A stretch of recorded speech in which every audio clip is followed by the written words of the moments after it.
Well, hello, welcome to my channel. My name is Joshua Sohn, and this is Composing Live, where we show how music is made. Hope you're well. It's been another busy week, but here we are where we can relax and make some music together.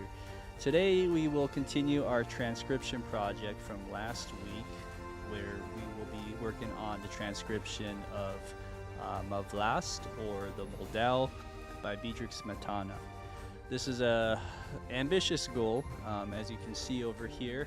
It's a pretty lengthy one with 200 something measures, and just to be full disclosure, this is actually a condensed version. It's not the entire thing as well. Hey Guy, hey, good evening. So with that being said, we're going to just do as much as we can with this. If we need to do 5 episodes or maybe even 8 episodes, so be it, but let's do our best to get through this one.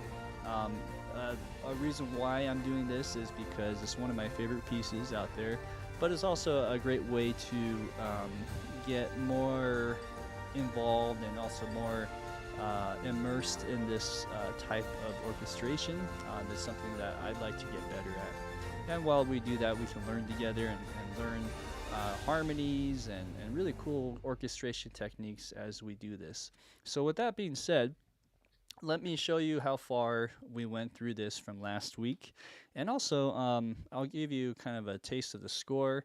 This is the Boozy and Hawks version of the Moldau. And it's all in, not an English language, you can see here, but looking over here, we can see that a lot of it is woodwind in the beginning, and then I think we just ended. I'm just gonna kind of scroll down here. I did put some measure numbers as well, so you can see. I think we ended around here, yeah, at 28. So where all the woodwind features are over, and then there's a viola that comes in. So I'm gonna go ahead and press play, and as I press play, maybe what I'll do is I'll sort of scroll through the score. I don't know what's the best way to do this. Maybe I can go, I'm thinking out loud. If I were to zoom in or do 2 pages, let's say we did 2 pages like this, would that be easier in a sense? I'm not sure. Let's just do this as one way to view it, and then we can go from there. All right, so without further ado, I'm gonna press play.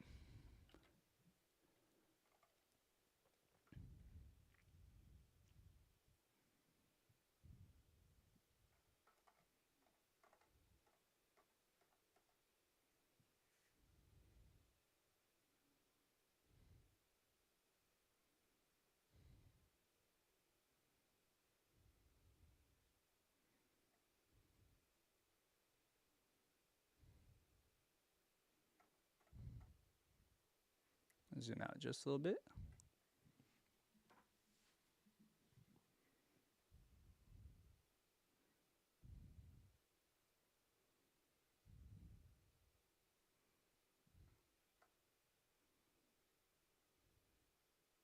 Okay, all right, and there we are.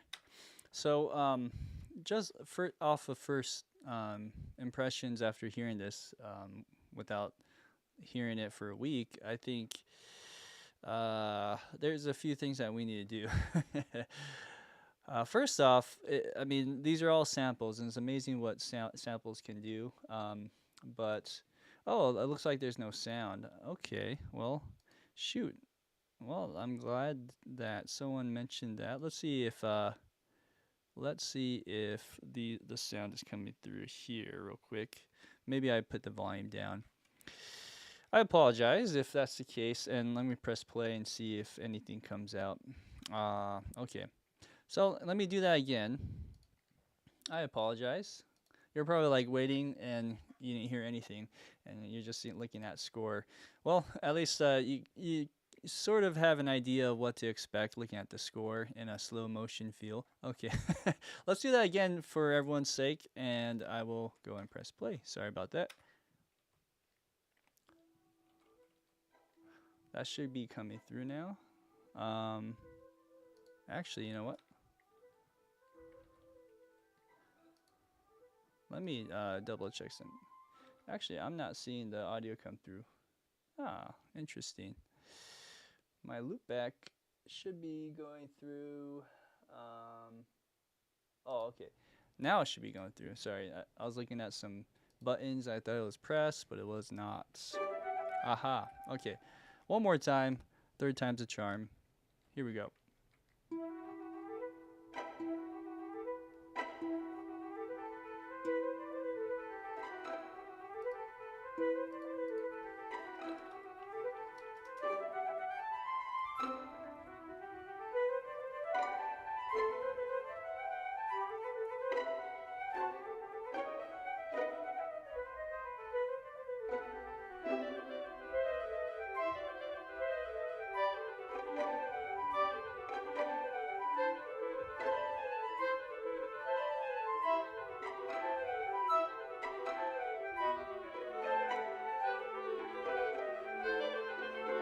I'll zoom in just a little bit. Okay. Cool, cool, cool. And there we have it. Now we're on the same page. As far as what I'm hearing, I don't know if there's anything I can do to facilitate the realism a little more. These are Spitfire and East-West stuff for the most part. And from, I think, last time uh, we're kind of going back and forth on whether I should change some of these.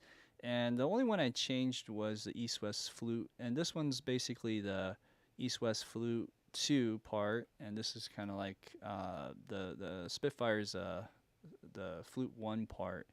So I think for one thing, you know, these are quantized in a certain way, so it kind of for one makes it hard to manage a bunch of notes like this, and we do want to make it manageable to some degree to quantize.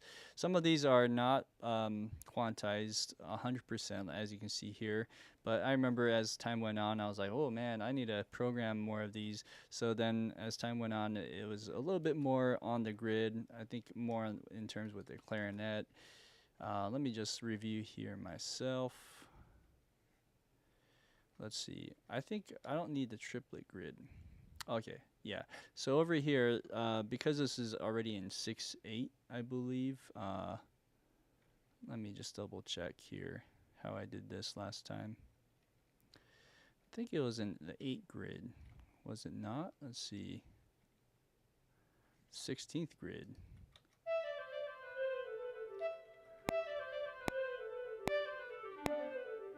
Okay, so now I'm trying to think what I did differently last time. Let's see here.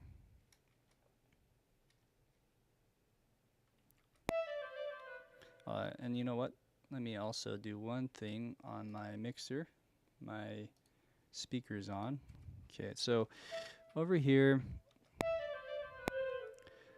I'm thinking to myself, this is in 6/8 with 16th notes. Triplets, 16th note triplets in a sense. This is, I'm trying to wrap my head. I'm confusing myself now. That's just the issue with Spitfire, not you. Oh, thank you. Okay, so as far as the grid, I'm just actually thinking to myself, what did I do last time? Because this is not making sense to me now. So I had this set to, I thought just without the grid, but let me just double check something here real quick. We're in 6/8, and this one, it makes sense to do it in 16ths, right? And it looks like I'm just ahead of the beat slightly. I think that's what it is. So, oh, okay, I do remember now. So, yeah.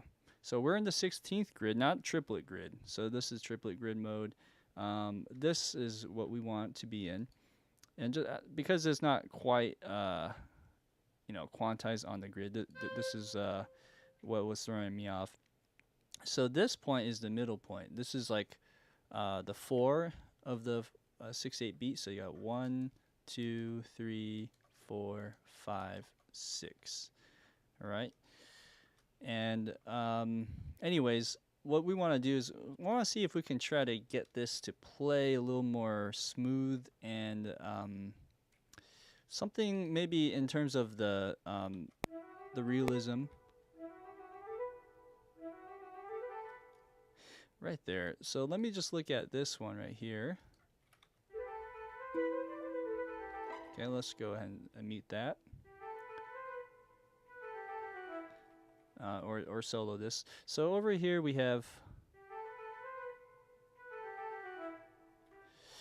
it seems like it might be behind the beat.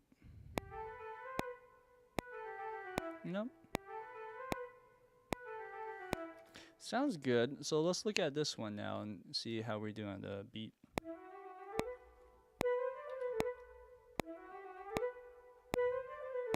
Okay, so this one, if you just listen to it alone, it does seem off in general. So what I'll do is I'm just going to take like a chunk of 4 measures, and let's see if we can maybe quantize that a little bit to a certain degree. I thought playing it in would help.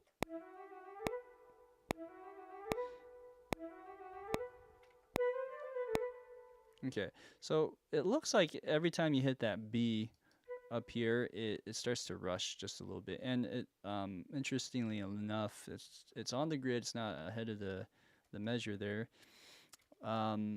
So this is where you can spend hours and hours just getting it right, I guess. But let's see if I can just push some of these notes over a little bit and see if that will help.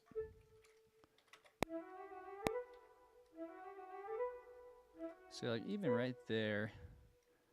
Okay, I think I remember now why it's doing that, because the staccato, the last notes are staccato. That's what it was. Okay, okay, I think I remember now. So what we need to do, ooh, this might take a sec, but let's see if this helps. If I were to highlight every single note here that have a staccato at the very end, and we just push it over, that might help. And you know, there might be a faster way to do this. If I go like this down here, this actually selects the note as well. So let's go ahead and push all of these over, and taking into account the ones I moved earlier, I might actually have to move that back. So let's do that real quick. I push these forward quite a bit. Okay.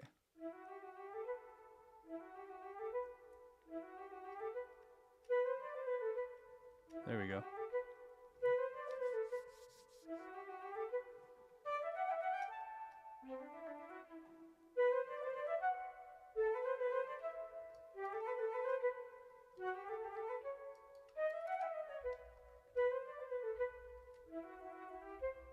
Okay. All right, so that's something we've learned together is anytime you're mixing articulations like your legatos, and then you add another note that's a different articulation, that might actually mess with the timing. I don't have any offset in the what do you call that, offset compensation on this track. I might have it on this one though. Okay, I do. So that's something to think about if I'm adding staccatos over here. Luckily, this is pretty predictable, so you can kind of methodically do this and not spend too much time on it. Okay, and I just pushed that like, I don't know, 8 milliseconds or something.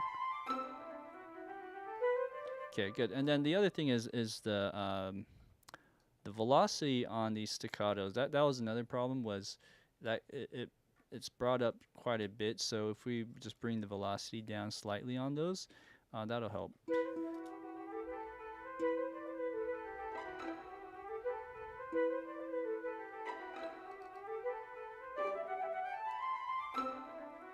Okay. All right. Now, I'm actually thinking what if we did one other instrument just for giggles here? So if I were to go here and change these out one more time, I'm just gonna see. I have this Claire flute, and I'm a little hesitant to use it because it sounds way different. It has no room tone. It's very close up, as you can hear, and you have to do a little more tweaking. But I'm just curious to see if how that would all play together real quick. I did have to change a few things though, like these guys probably need to be pushed back. Um, yeah, let's see. Let's see how it goes actually, just by itself.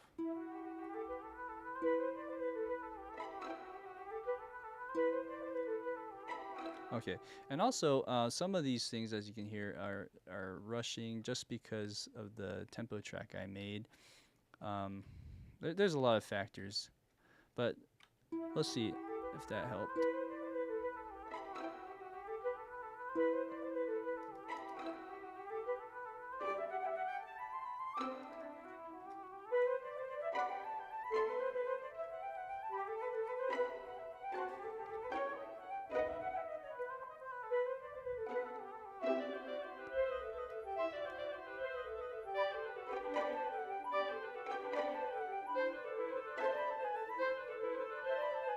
Man, oh man.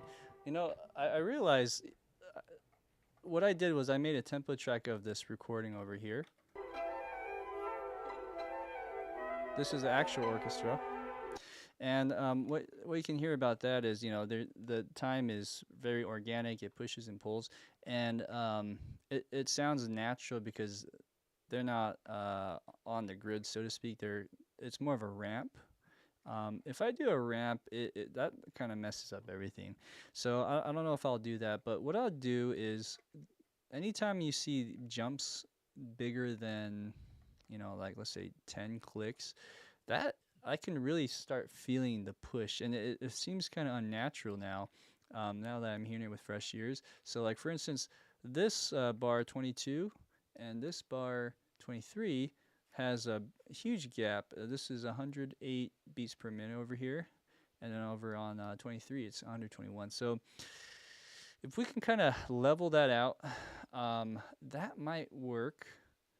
And I mean, it's kind of a mess when you think about it, but at the end we can get to a certain place where I feel like it'll sound decent. Will it sound amazing? We'll see.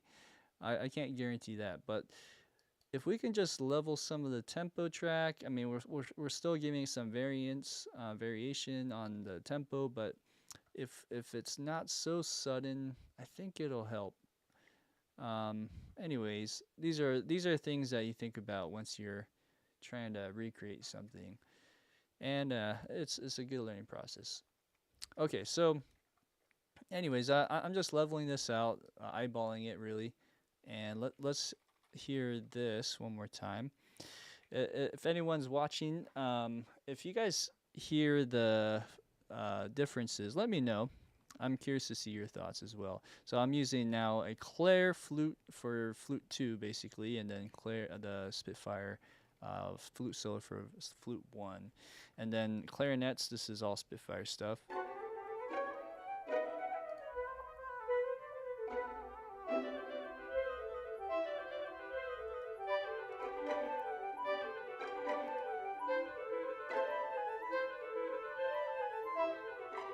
Okay.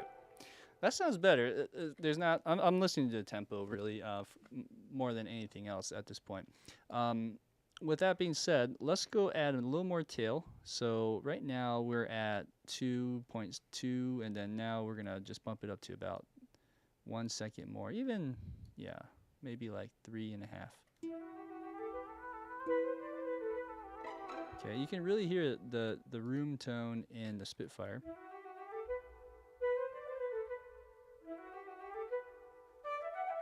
Right, that's quite a bit. That's like almost too much. So I'm gonna bring that back a little bit. And then this one here, this is actually a different channel, which is nice. I can actually bump this up. Okay, and then because this is this is clear, this is actually like a solo instrument. I'm gonna put a convolution reverb. I use spaces, also a east-west product, and I'm just gonna put a hall tone on here. Maybe one of these, San Francisco. Okay, that might help. Actually, you know what? I might have to put this on dry. Yeah. So let's just dial that over like that, and let's put a filter around there. Okay, so you'll hear quite a difference on that. The problem is I condensed the imaging for some reason here, so I'm gonna bring that out. Let's just go all the way balanced like this. Turn this guy on. Okay, let's hear it one more time. Oh, it's right here. There's just something about the East-West I wasn't a fan of, whether it's the playing side or the tone. This is decent though.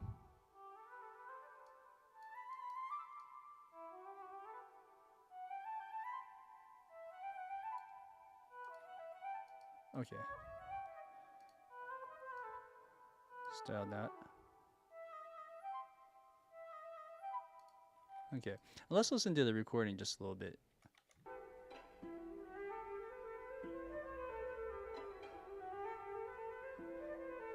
Hopefully you guys can hear that okay.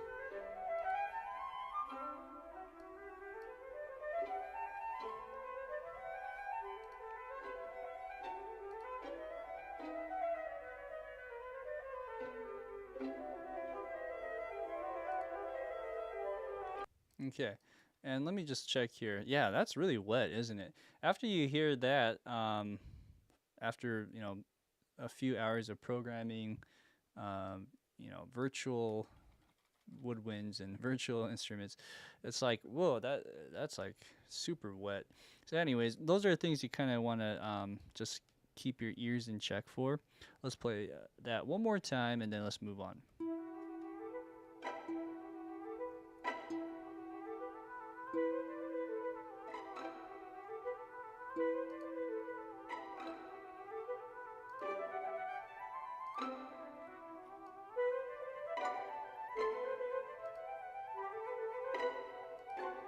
Okay, I see what's going on. You know what?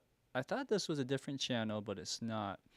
I just realized that this is feeding out of the flute solo for both of these. So what I need to do is somehow separate what I have going on in the flutes,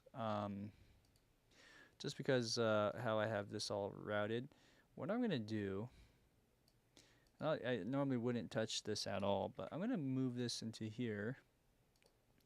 Kind of pretend like this is a wet section. And let's see here.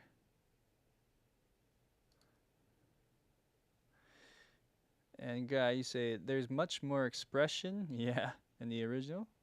And then, yeah, right? I'm not supposed to do a better job. That would be kind of weird. Or you just want to be able to do, if not, just as well is the best you can get. But even then, that's asking a lot. So this is the same flute solo that I copied into it. Now all I have to do is remember that this is channel 6. Might as well add this in real quick.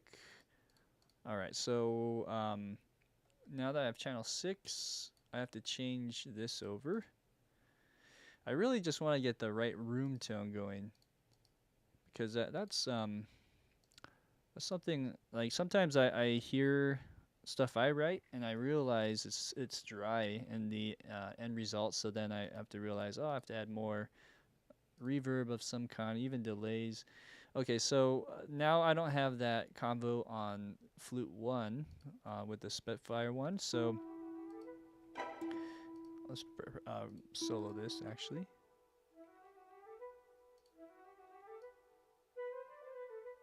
Yeah, it sounds a lot better. I don't think this one needs a combo reverb. This one does though.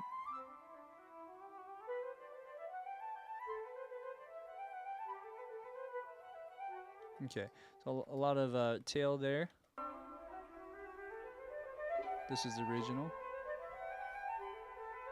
Okay, and you can hear it. There's a lot of expression, as Guy was saying. It's more about the, I would say, just like velocities and the dynamic. It's a lot more dynamic, isn't it? So if what we could do is, I'm just kind of curious if there's a way to sort of tail this up and down a little more. If I can just do a quick pass on this, see if I can just see if there's anything I can do better.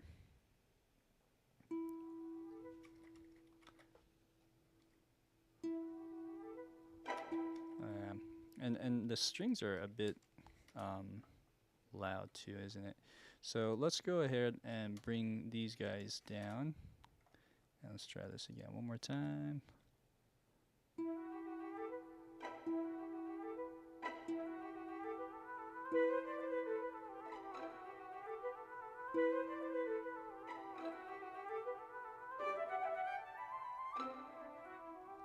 Okay, so we hit a wall because it's so high up, isn't it? So one thing I can do is I'm just thinking out loud if I should just bring everything relative to the volume and then just bring up my limiter. Maybe let's do that. Let's go over to the limiter that I have set. And what I'll do here is I'm going to bring this up to about here. Okay, so that'll give me a lot more breathing room. It's going to make everything louder though. Let's do that. Let's bring down everything else real quick relative to that. And I think we can do a better job just to get things started strong. I think this will be good. Maybe bring some of this down instead. Let's bring some of this down. And here's the heart. Last thing. Okay. Okay. All right, here we go.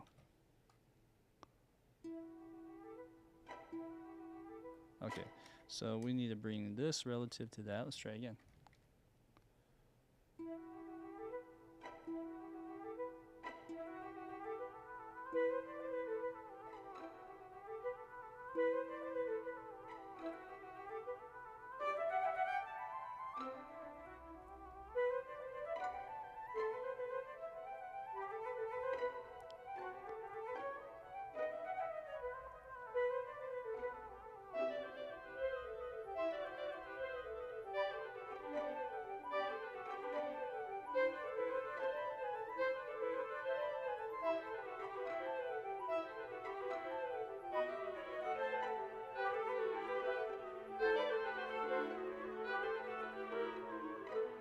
Okay, so let's bring this up just a little bit. And let's hear this part just in the beginning.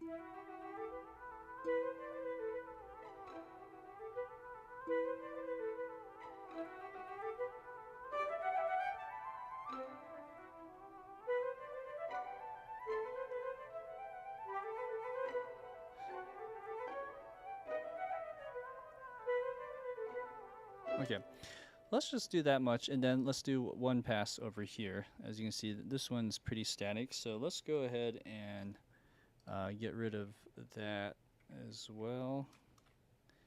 And let's bring this guy up over here.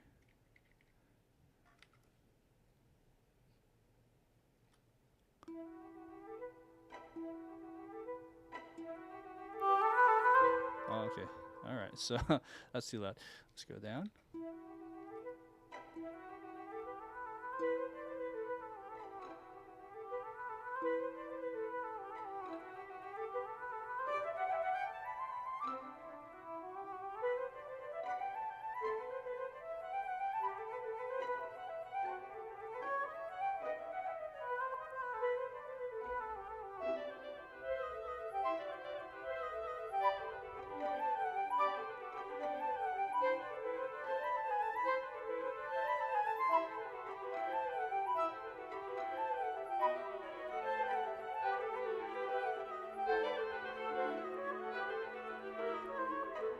Yeah, a little bit better. One thing I'm hearing is with these staccatos, some of them are really short. It's like da da da da da da, and it probably needs a little more length to that.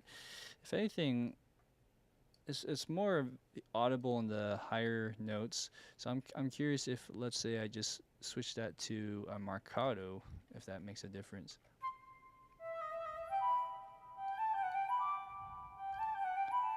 Sounds pretty good.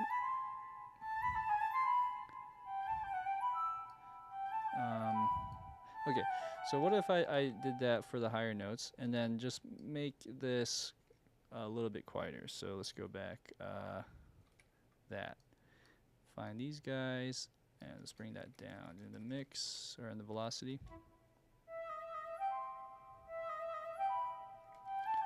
And I think velocity makes a difference. See, yeah, it does. Let's bring it down. Okay, anyways, so enough of that. Let's go to clarinets real quick. Same idea over here. And I'm just going to minimize my mixer so I can see anyone who's making notes here. Guy, it is where you realize how much breath the players need to have so to be so good when they're playing their instruments. So true, and we can only do so much to replicate this. I understand. And that's why we hire the best to play in those orchestras. But over here, I'm thinking if this is a right move in terms of the instrument we chose.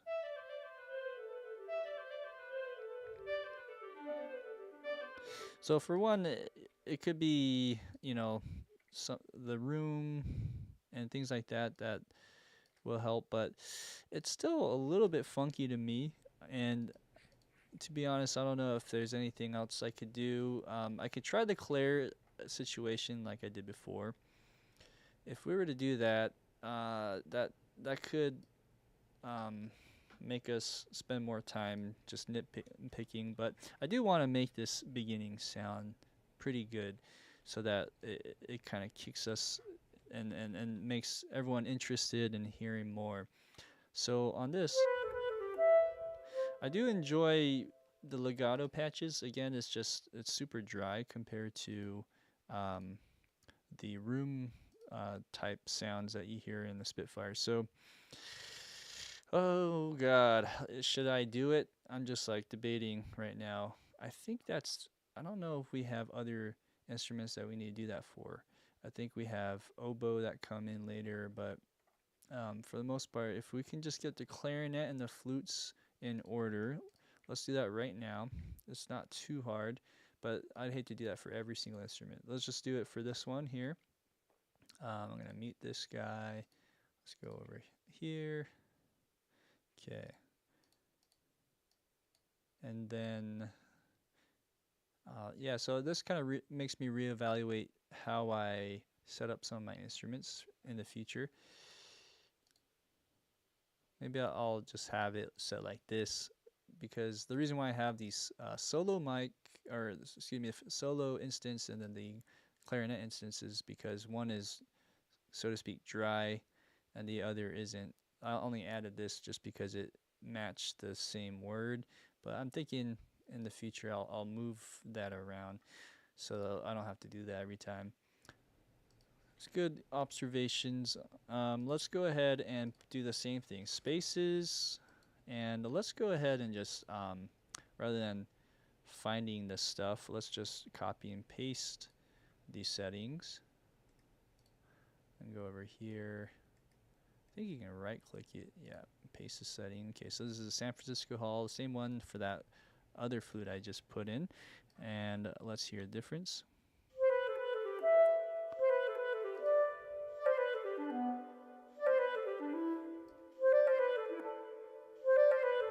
Okay, it's a little bit loud, probably in the mix, so let's just bring that down. And then I do have to change this over, so the routing would be, I think it's channel 5 real quick. Channel 5, yes. Okay. Oh, hello. And there's my Cubase. Yeah, Cubase manual. Where's that Dorico?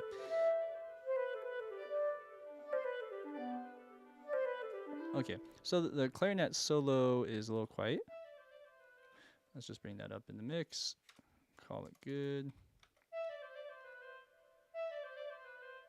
Good. Let's try it again. Okay, and this is still kind of loud, so maybe bring this down. Bring this guy up.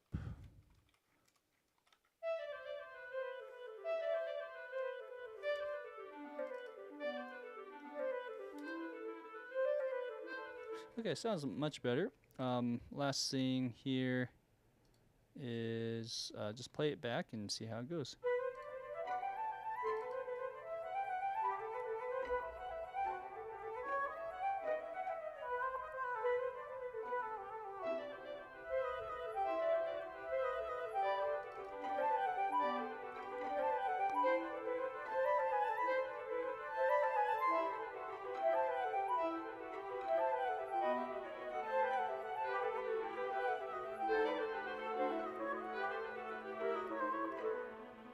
Cool, cool. Now, one thing I realize is I don't have these last notes set up in the same fashion as my flutes. That could pose a problem if, let's say, this comes up again, and I would just like to copy paste some of these ideas. So I'm just going to do that right now and see if we can get that fixed really quickly. Marcato is what I'm gonna do for all of them this time. Let's just see how that sounds.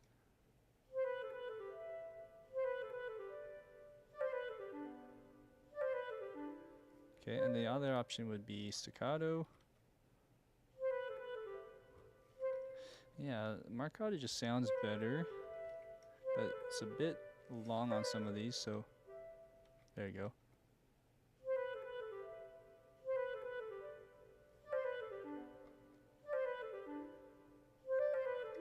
Let's bring up that velocity on some of these. Okay, that's good enough for now. And then let's do that for this one too before moving on, shall we? So let's do the ends of every single note has a short type of articulation.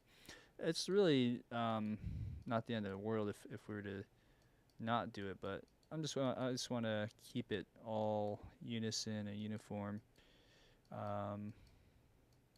Okay, so same thing. We're gonna keep it short.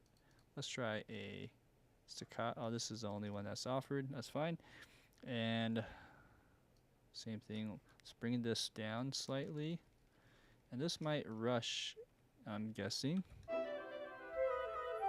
I'm gonna solo it. Yeah, it might rush just a bit, so I'm gonna also push that forward. There you go. Perfect. All right.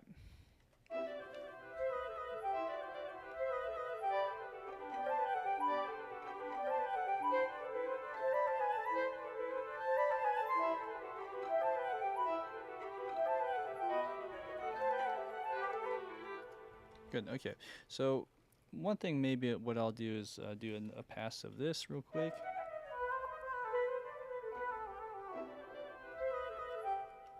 One more time.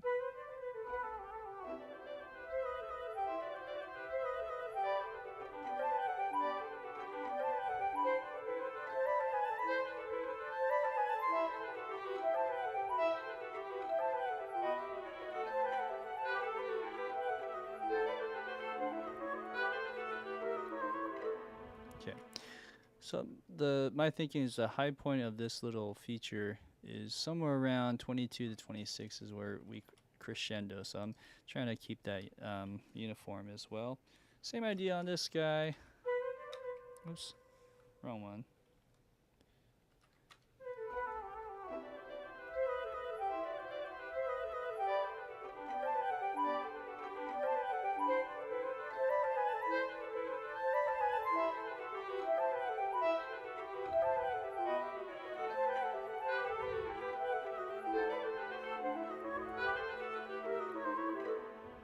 Okay. I think that's as good as it can be. And that's okay. I think that's probably a lot. It sounds a lot better than before in terms of just the realism.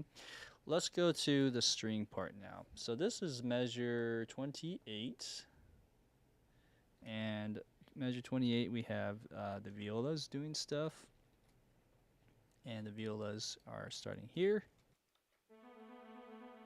Okay, so this is another kind of a barrier or wall that I hit last time, was how can I make that sound a little bit better? So let me get out of this real quick, and let's go over here and show you what I mean. So we're at measure 28, which is right here on this part. What I'll do is actually change it so there's no spread and zoom into this a little bit closer. Okay, so this is acting like a trill, as you can see, and this is a B to a C on the viola. And on that B to C, you can do some kind of measured timing thing with one of our articulations.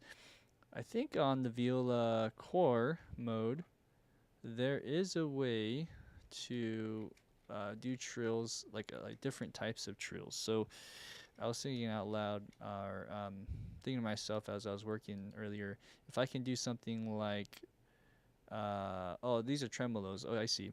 So if I can do something like a tremolo that's like faster, slower, and play the tremolo a certain way, that might work. Might give it a smear effect in a sense if I were to go like this. Let's go 16th notes. Okay, and if I go B, C, B, C, let's just copy and paste this over. Okay, that that's too high. Okay, so that probably will not work because this is more of like a measured tremolo. Then let's look at this one.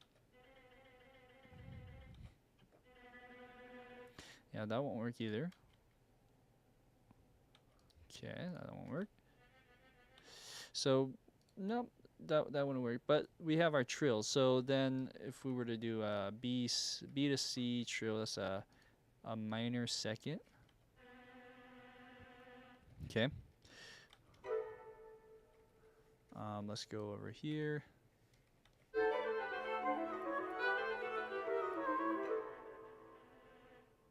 Okay, and then you would kind of just hold that out. So my thinking is, for however many measures that is, it goes 1, 2, 3, 4, 5, 6, 7.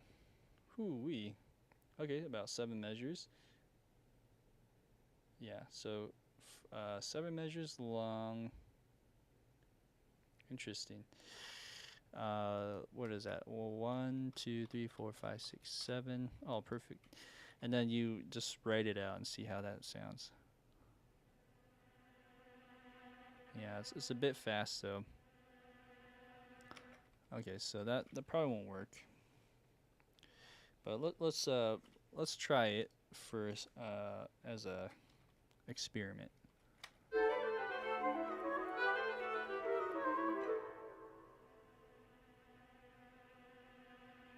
Or just crescendo it up.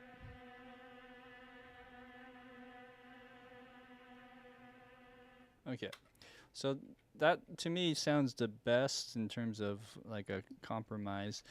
What one thing you can do, and this is overdoing it, of course, but you can do something like this and time stretch it. So if we're to time stretch it, then I mean you're not.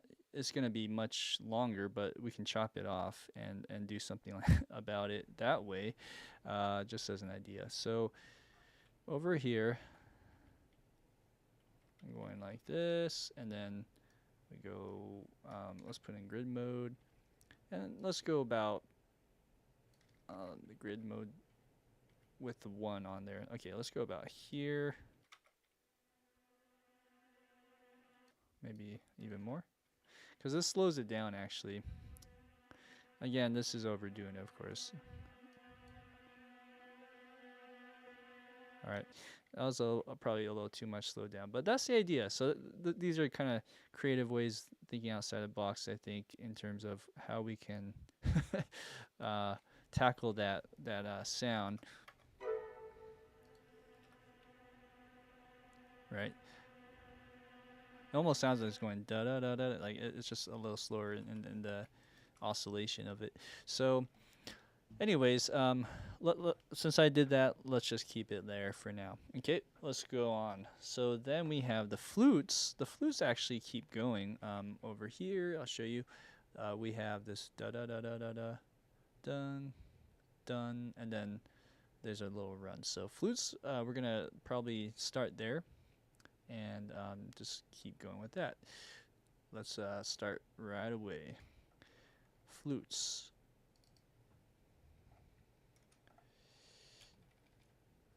So it goes. At this point, I'm just thinking, should I do one of these? So there's multiple ways to use a DAW and write music with. One is this is one that a lot of people might not know. It's like a step function, and I can try this as one approach. This is the top voice.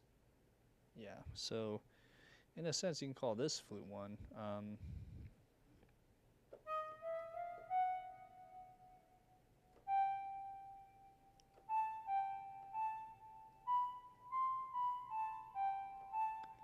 Right, is that right? Did I play all the notes right? F sharp. Okay, I did this wrong. Look at that. So I gotta turn this off, push this over. Let's try that again. So you got bum bum bum bum bum bum. Okay. Da da da da da da.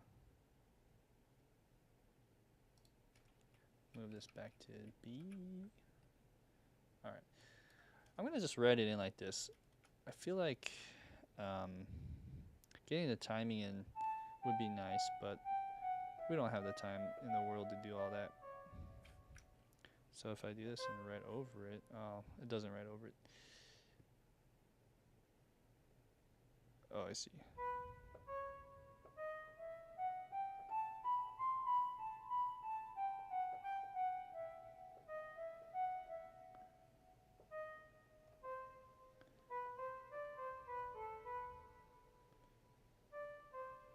And let's see, I skipped one. I'll fix that later. You know what? Let's just do it as we go. So this one was a C natural, I believe, in 29. Yes, C natural. Okay. And then over here, this is a jumbled mess. Let's just fix that and go right at beat 4.5. So 32. We have let's B. It's a D actually. Hold on. Let's see. This is B, C, D natural, C, G, C, B, C, B. Oh, back to C. Okay. I'm going to zoom in on my iPad here. That's looking at it. And then we have C, B.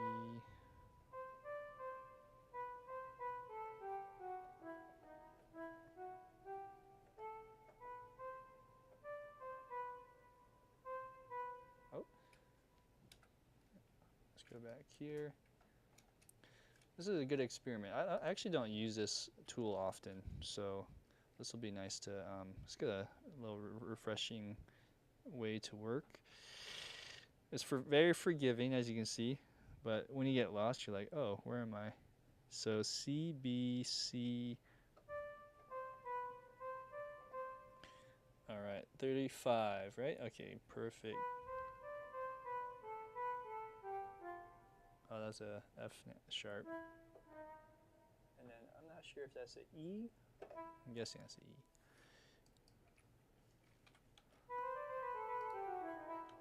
Okay. Yeah, that's a little bit blurry, as you can see here. I'm looking at this now, like, is that an E? It's like a blob. Anyways, so that's flute. I was calling this flute 2, but I'm thinking because it's a top voice, maybe we'll call this flute 1 instead, even though it doesn't start I mean, I would think flute 1 would start, but you can call this flute 2 as a starting point, and then flute 1 comes in. So anyways, we'll just call it that, and then let's shape it real quick, the best as we can, using our ears.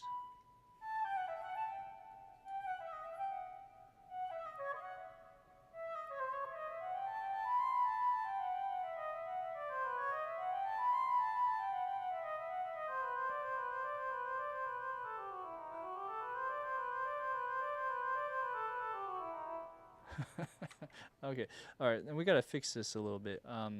There's something that we need to do because it's just not sounding right. For one, is this in legato? Let's see. We could do a few. There's actually more than one legato we can do. We can do mediums. We can do strong. Sounds way better. That's for one. And then the other thing is these are like perfectly length to a 16th note. So let's just lengthen the notes so they overlap a little bit. I'm thinking strong will be better here.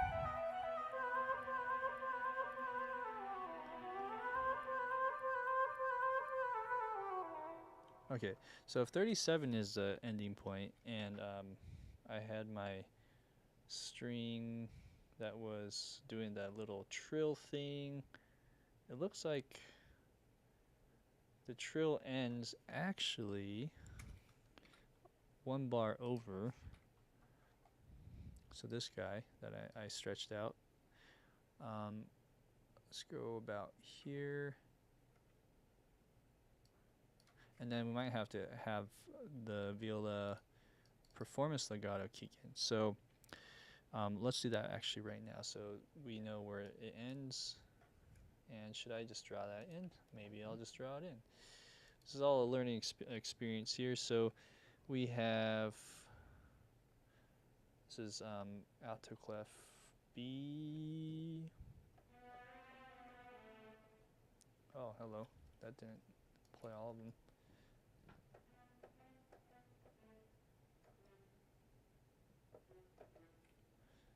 Okay. Da da da da da da da da. Same thing. Let's put this so overlap just a tad. Okay. So at 34. So I'm actually 1 bar ahead. Let's push this over. And no, 35. Excuse me. 35. Like that. Ah, okay, so then let's hear this together.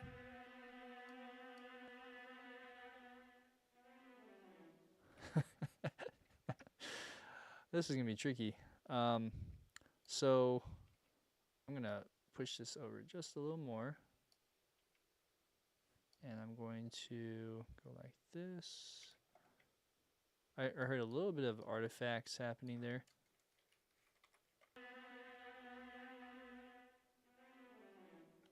Yep, and I don't need to go so faded in.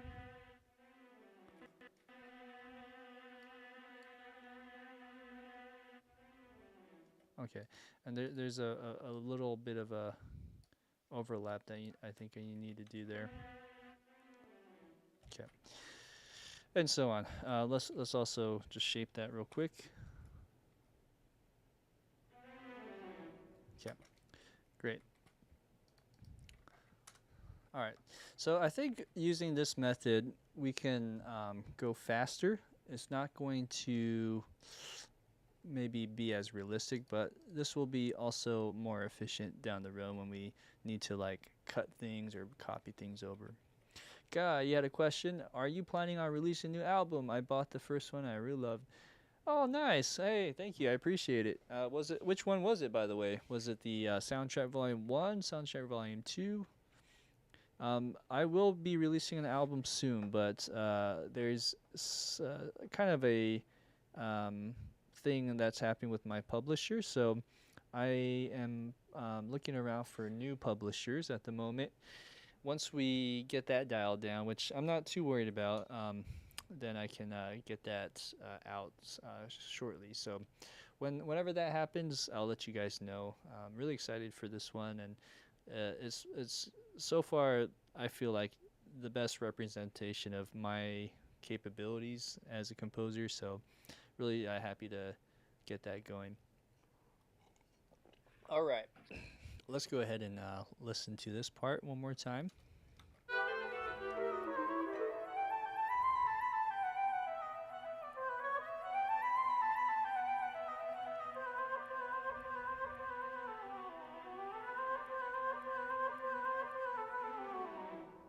Ooh, yeah. Okay, so we want to time that accordingly. Sometimes you just have to admit your strengths and weaknesses as a composer. And for one, I'm not uh, a what do you call? I'm not very proficient at piano. I could say I can move my way around it, but I'm not a classical pianist where I can just sight read something and just go through it. So if I were able to do that, I would just sight read through these measures and play through them. But I can't do that. So this is kind of the next best option is either you program it in by, drawing in these squares, or you do this step motion thing. And if it works, great. So no shame in that. I would just say just know what you're dealing with because this is a beast of a project, and you just gotta do what works for you. I'm gonna try Flute 2 now. This is Spitfire stuff.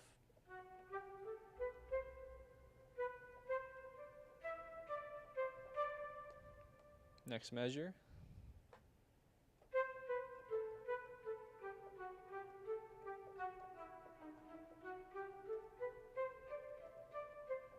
Next measure. Let's see, zoom in.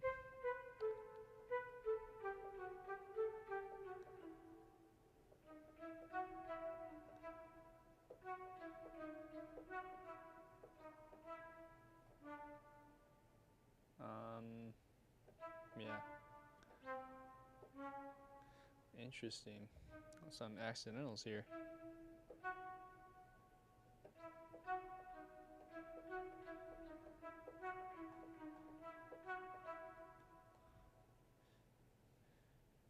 Soundtrack Volume 2. Awesome. Let's see here. There's 35.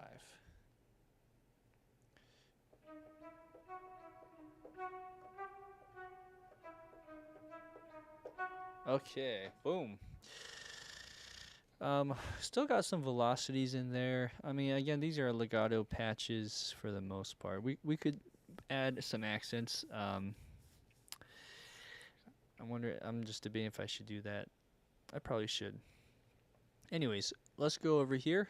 Let's put some legatos. And by the way, if you're curious what I'm doing right now with the Boozy and Hawk score, you can get a copy of that yourself if you just go on the IMSLP. One more time, imslp.org. You can get all sorts of free scores that way, as long as you're not selling them, of course, but just for study purposes. So yeah, you can get that PDF file and just follow along with me. I'll do my best to also show you what I'm looking at over here, basically, with the 28, measure 28 over here, starting on this part, and moving down to 35. That's kind of the goal for right now. Okay, so I got all that, and then I lengthened it. Let's go ahead and shape that real quick along with everything else that's on here.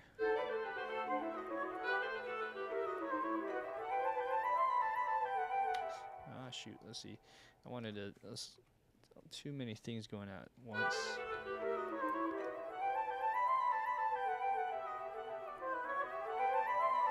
Okay, let's try it one more time.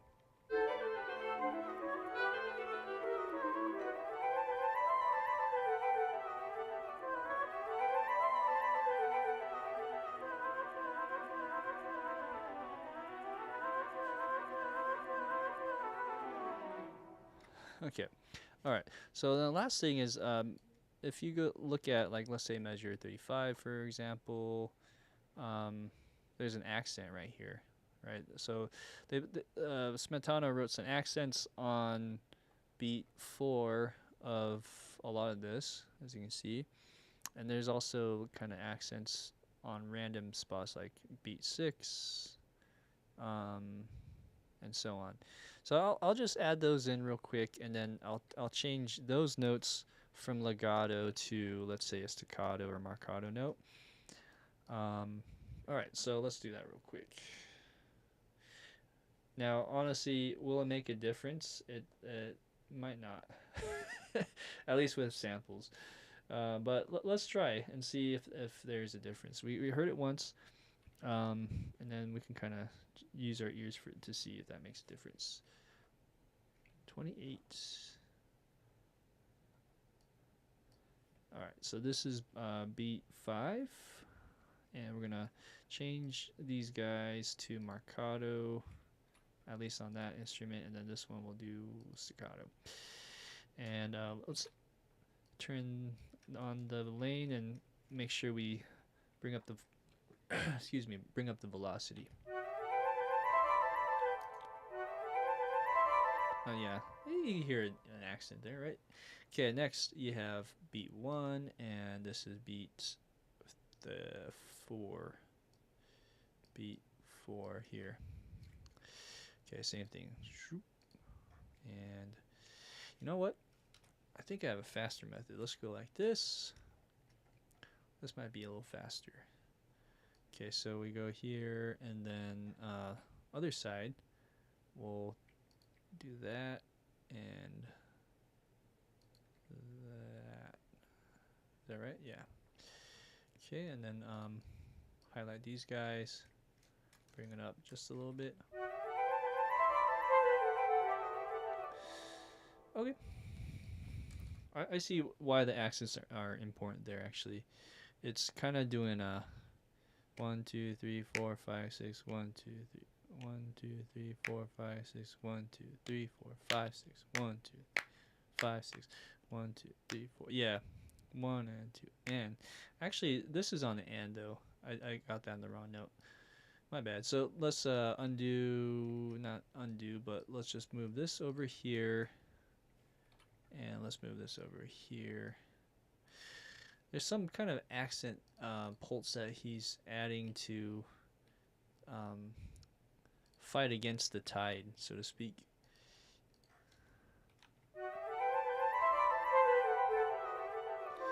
Yeah. Okay. And then moving on. It looks like the clarinets are doing something off of that with the accents as well. So I kind of understand why that's there now. So then we have measure 30. This is beat 5. Same idea. Marcato, yep. And then staccato. We'll bring this up. Okay, moving to the next measure. Same idea. So 1 and the 2 and. Like that. Marcato. And let's bring this up.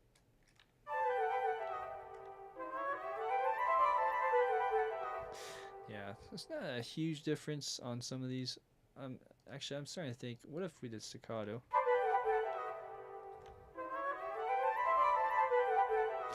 I think marcato still sounds better. Anyways, moving to 32. Same idea. Is it not? Oh no, this one actually, there's an accent on the 4. So here, and the 6. So this is the 4 and the 6. Same idea, boom. And move over, boom. Okay. And moving to the next so-called accents. This is 4 and 6 again, so right here and here. Oop. And here. Great. And the last but not least is right here. Let's bring that up. Boom. Alright. Should we also put an accent on this? I mean, short note. Let's do a short on this one too.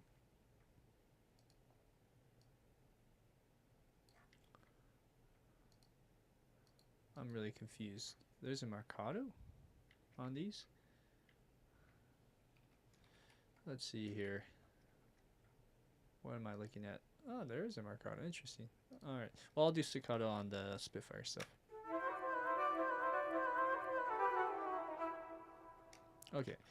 Anyways, all that work just to be curious to see if that makes a difference. Let's play it once and hear the sound of that all together.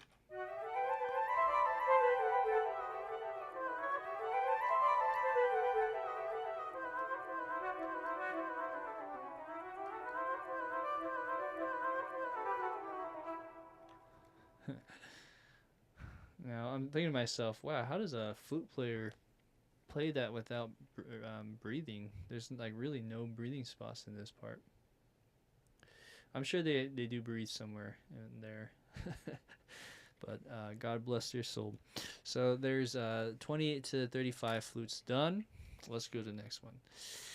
Okay, next. Oh, sorry. I probably some point changed my view there.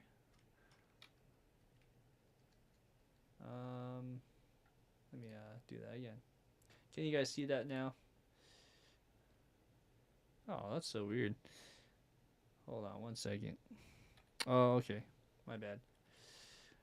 I actually I pressed num lock and that just like changed all my number settings there. Oh, thank you, Guy. Guy Shard, Force of the Forgotten was my favorite. Awesome. Everything was great though. I appreciate it. That means a lot. Yeah. You know, it's in this career as a film composer, especially, you don't get a lot of moments to be like, oh, hey, listen to your music, because it's usually for that medium, for the film. So it means a lot when people just listen to the music part by itself. Okay, so I'm kind of jumping around a little bit. I'm looking at the tempo here. And the tempo is kind of jumpy, as you can see, so I'm just going to level some of this out as well to facilitate maybe the next part and or anticipate as well on that. Okay, shall we do the clarinets? Let's do the clarinets. Clarinets starts at 29 actually. You can see over here. So there's only one clarinet note here on that bottom voice, and then we're gonna start here, clarinet on 29, and we're just gonna go all the way to where we ended. So let's do that with the stepwise feature, and we're gonna go.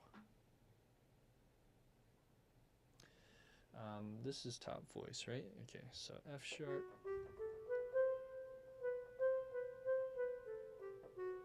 Oh, it skips over. There's a little bit of a gap there, so this is 2 beats, and then moving to the next part.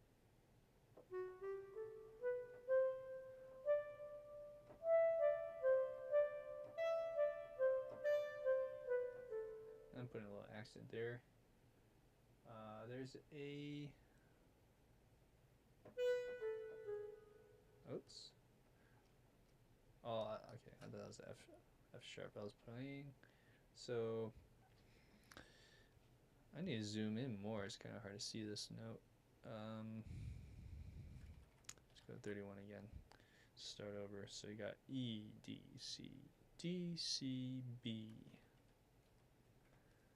From that B, let's just delete this. Okay. That B goes to A. Going to, and then on beat 4. Now clarinets get to breathe. What the heck?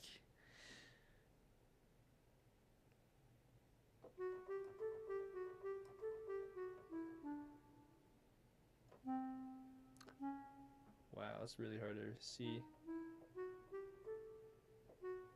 Okay, next. Beat 4 again.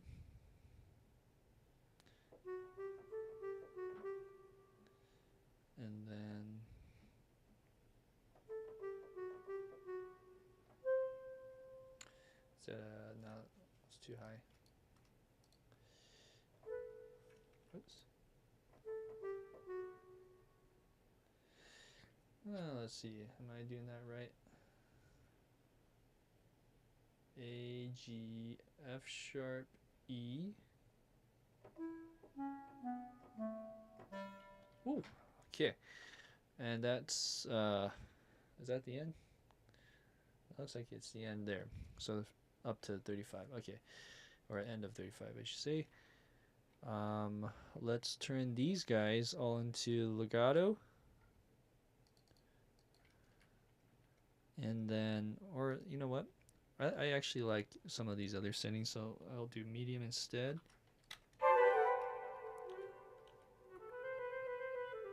Okay, so that's medium. I'm curious to hear what strong sounds like. I think we need a strong here. Let's do that. Okay, so let's do the accents after. Let's go to the next part first. Actually, before we do that, let's shape this a little bit.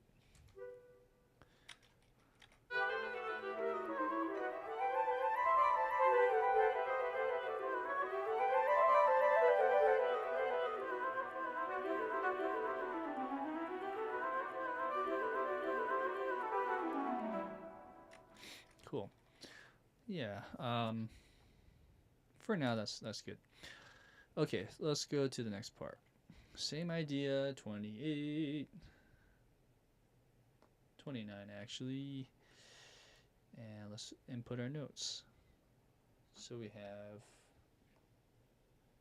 F sharp. Oopsie.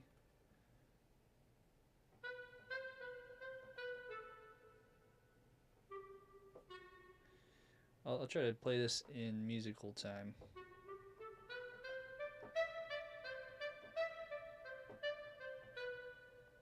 Is that right? Okay, freeze for a second. Am I playing the top note? I better not be playing the top note. I am. Okay, this is clarinet 2, so that's the bottom voice. My bad. Let's try the bottom voice. It's F sharp, isn't it? Okay, let's try again. Alright, no, it's B. Or, let's see here. No, G.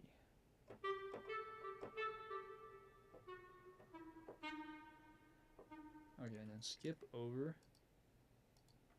And we go.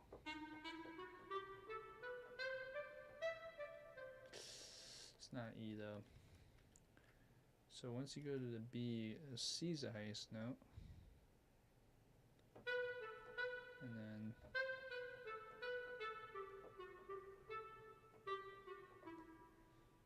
okay, moving on. Okay, now here's where the gap is.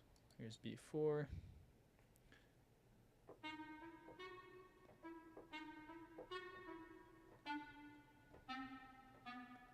Oh wow, that's so blurry.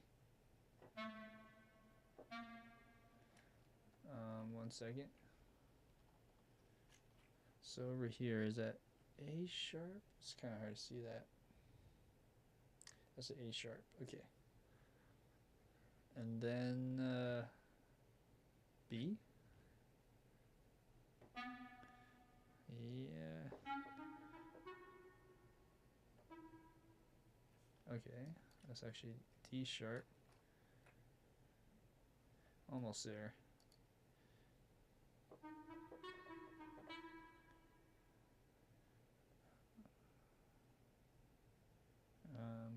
Right, 35.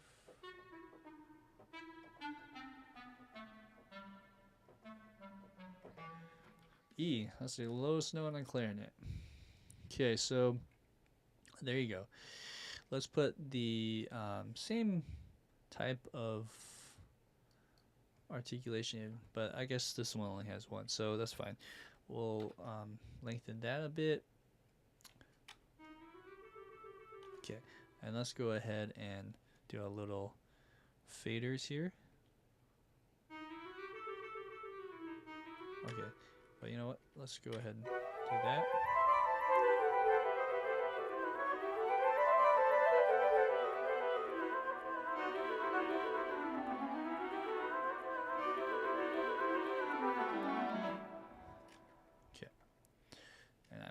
thinking that, I mean, to me, that sounds right in terms of notes. I try to catch myself every time there's an accidental. Um, but this is a good point to start thinking about what's the harmony behind that. Why are there accidentals placed in certain spots? Those are things that I'm always curious about. Um, but before we do that, actually, let's go ahead and add our accents, shall we? So accents on 28 through 35 now. And as we do this, there's also articulation changes. 29 actually, 29 to 35. So let's zoom in on this bigger one. Let's try this lane. Okay, 29. Alright, so the accents are in funky spots, to be honest with you. So this one is on 4 and 5. So we'll go marcato for these guys. Okay, and velocities are good already. I try to capture them the best I could. And then 30. Okay, actually, I should also make this staccato or marcato in terms of the instrument. Good. And then we could maybe bring that down slightly. Okay, same thing. Anytime there's a gap, I'll make those staccato as well. This next measure, 5, like that. 1, like that.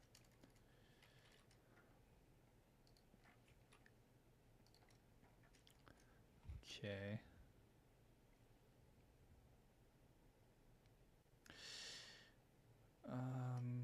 Clarinet on 32. This one as well. Okay. So there's that. Bring that down velocity wise. Okay, one more spot. On 35, there's an accent here.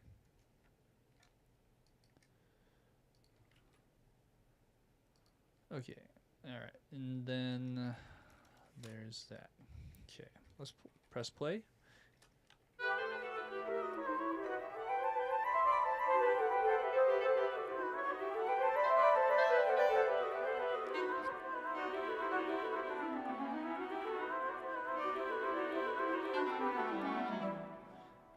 Cool. What's the dynamic marking? Just out of curiosity. So on 35 or 36, I should say, right over here, it's saying piano. So when the flutes end, this is like a relative dynamic, meaning like relative to the entire orchestra. So even though the flutes and clarinets sound loud in a sense, it's still considered quiet. That's something to think about. Okay, so we have that. Now let's add the fillers. So we have strings doing their little plucky things again. So violin 1, violin 2. Viola was the one that started that trill type sound up until here, which we ended on. We have that part down. But yeah, so it looks like just violin. Okay, so let's add the plucks. So there's one on 34 and 33, or 32. 32, 34. So then it'll be right here.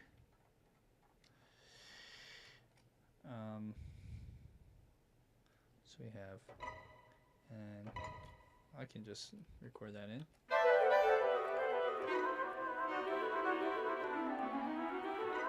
Okay, let's quantize that to the bar. Okay, let's bring it down just a bit. Let's do the other one. Second thing is B and F sharp.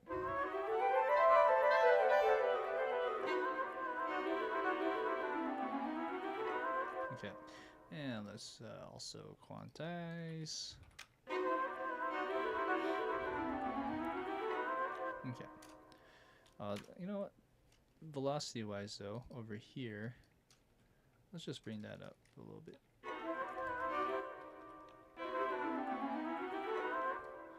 And here. Anyways, that's good enough. Okay. Now we're at the spot where we can add other instruments. So 35 was the end of that section. Going to 36. Let's put a bar. We already put a marker there. Okay, let's make a little note here. Let's call this. Is that COR? COR is trumpet, I believe. Is that, or is it cornet or oboe? COR. Let me double check the score. COR, corny. Oh, horn. That's what it is. Okay, so let's put horn entrance on this part. So what I'm talking about is at 36 at this part. This is horn. That's what I was looking at. COR. And this is horn 1 and 2. So notice how 1 is probably facing up and 2 is facing down. And then you have triangle. You also have cello and bass adding in. And then finally the violin 2 is out of the plucks or the pizzicatos. Now we're in arco. Luzinjando. I'm not sure what that means. If you guys know, let me know. I don't know that by heart per se. You have Dolce playing that sweetly, and so on. So oboe does come in at 39, or actually the pickups to 40, and so on. So okay, so we need to open up our oboe. I think we already have our bass, cello, and triangle. I think I loaded those in last time. Here's triangle. Let's start with the triangle actually. And let me just make sure something's not turning on. Oh, interesting. Well, that's too bad. Well then, let me restart my tablet here, because that sometimes happens. That's okay. I'm gonna turn it on over here. I don't think this track is on right now. This is kind of my cheat sheet, or cheat way to do it. Okay, so triangle's on, and let's go ahead and do something like that. I like that one. Okay, so there's 36 with the triangle. Let's just put that into the grid. And let's go down on velocity. I think that's probably a little too loud still. Okay, something like that. Okay, let's add horn. Horn goes for 4 bars at a time. Okay, I think let's just go 4 bars at a time, starting with horn. And our horns are right here. I'm not sure which one I should do though.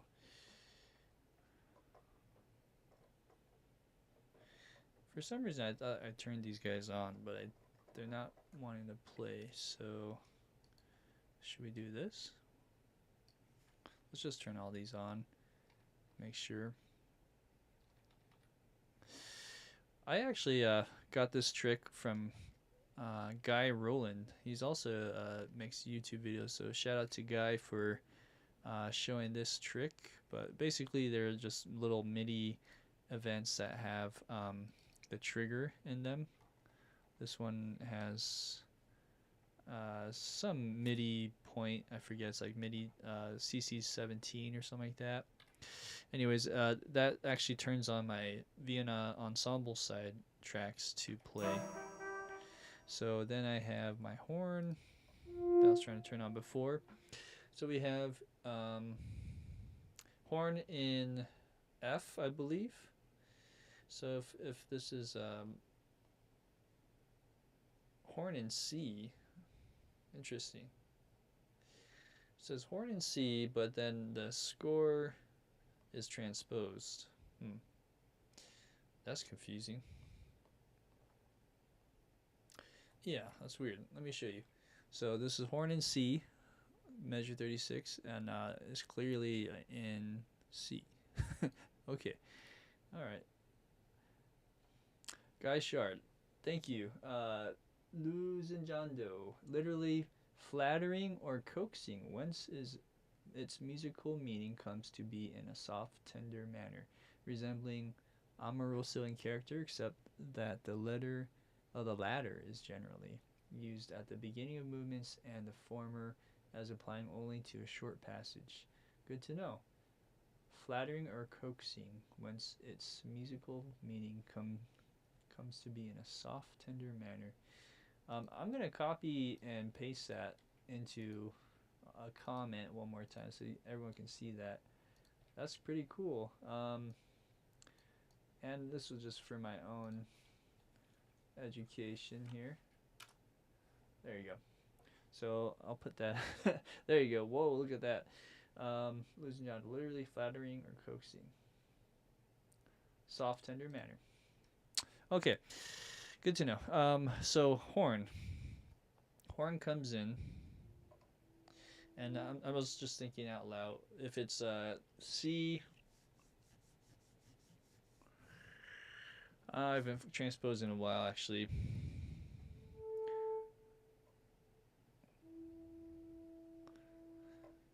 It's saying play E, and it sounds good actually. Wow, I'm really confused now. So let me go back to this. I'm hearing that E. Right? I'm hearing that in the recording.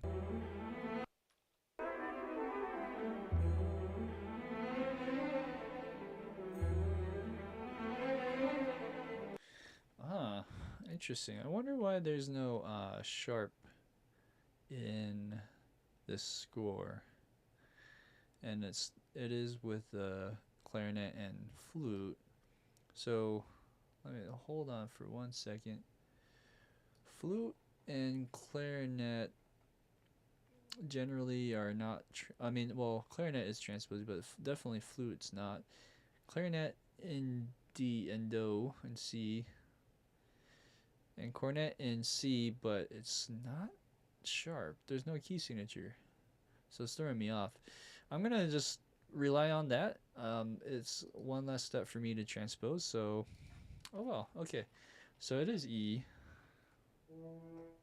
I'll just play like that and see how it goes.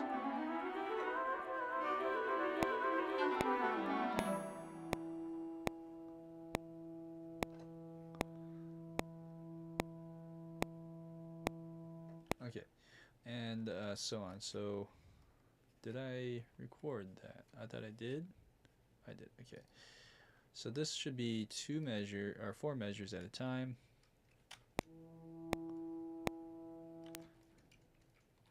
Okay, and maybe creep in just a little quieter.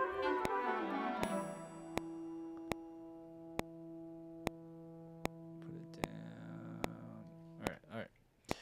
So beautiful, easy. Next, violin.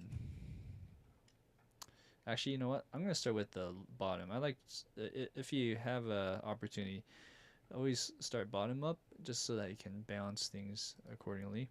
It's not a hard rule, but I tend to think it's better that way.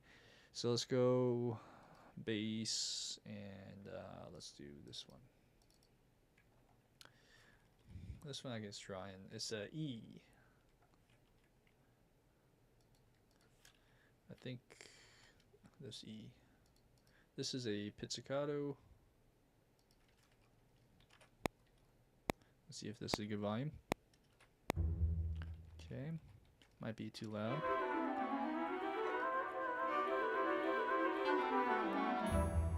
It's not bad. Let's bring it down here.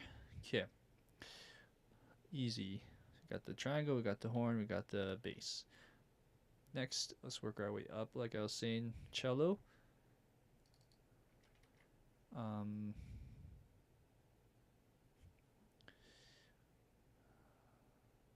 Interesting. There's actually there's two cellos in this. Just thinking out loud how I can tackle this one. Maybe I'll do one with Pacific and one with the Spitfire. So there you go. Now the question is, should I do this one? Yeah, maybe. Maybe I don't know. Let's see here. Do I have legato on this?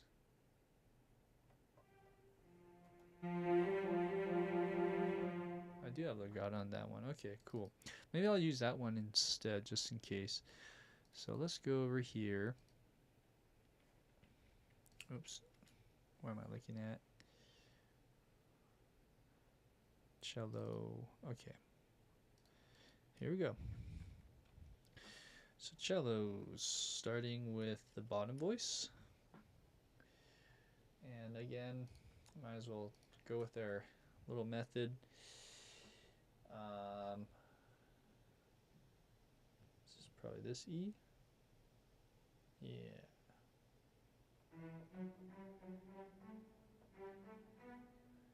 Okay, up till there it stops. Then it divides up. Oh, hello. I did this wrong. That's okay. We're gonna shrink this down. So bum bum bum bum bum bum bum bum bum. You know what? Let's go like this. And I think I need to shrink that down to here. Oh yeah, okay. So let's continue where we left off there.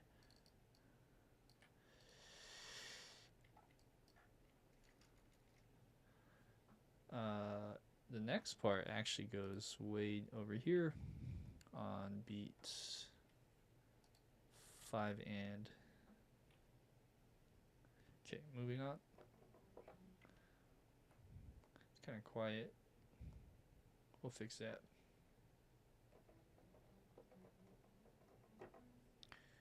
And same thing. Dun dun dun.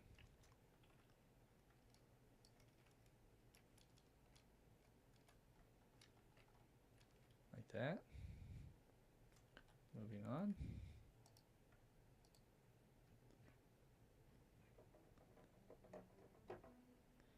Okay.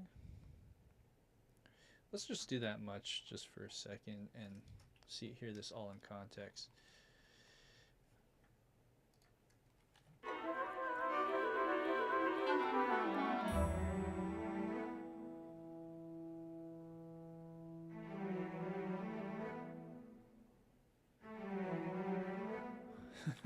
Okay, so that's one half. Make sure that these are also being covered or overlapped. Hey, Cheyenne.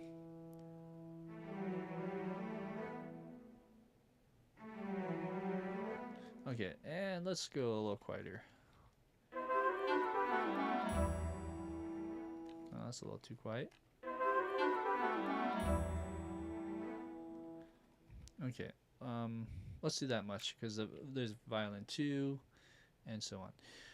Going to the top voicing, this is where it gets a little confusing, guys, is I'm actually going to use, I'm going to use the Pacific brand, and I meant to do this one. 36. All right, 36, boom. So this is a cool little trade-off between the cello 1, cello 2 voicings. once we put it together, you can hear that difference. So this is A.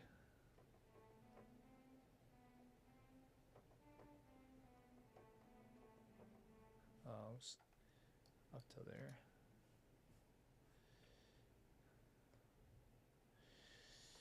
Same thing here.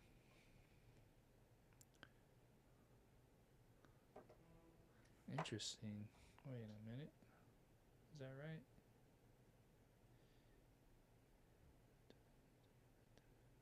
Yeah, it is. Okay. Moving on. Starts here again. On the 5 and. But on it staggers between.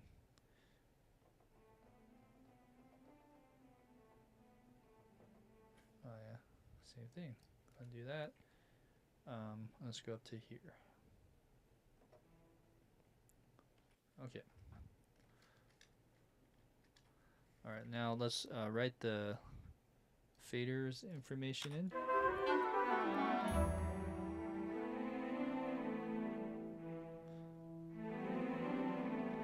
Ooh, okay, so I don't think that it's in the right articulation, so this is where legato kicks in. Let's maybe do staccato on this. Oh, they don't have staccato. That's gonna be a problem. We'll do spiccato for these short notes.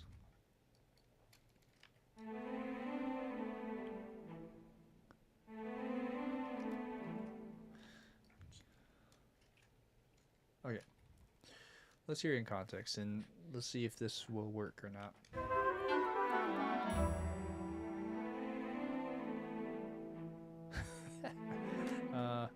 What is going on? I'm not hearing the other stuff.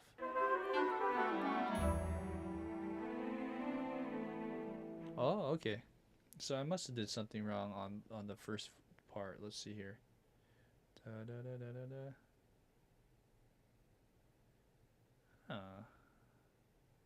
I see. So this needs to be pushed over. I think that's what it was.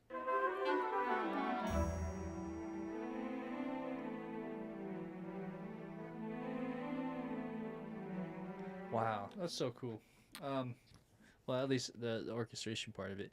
The sample libraries playing back, on the other hand, is something else. Let's see what other options we have.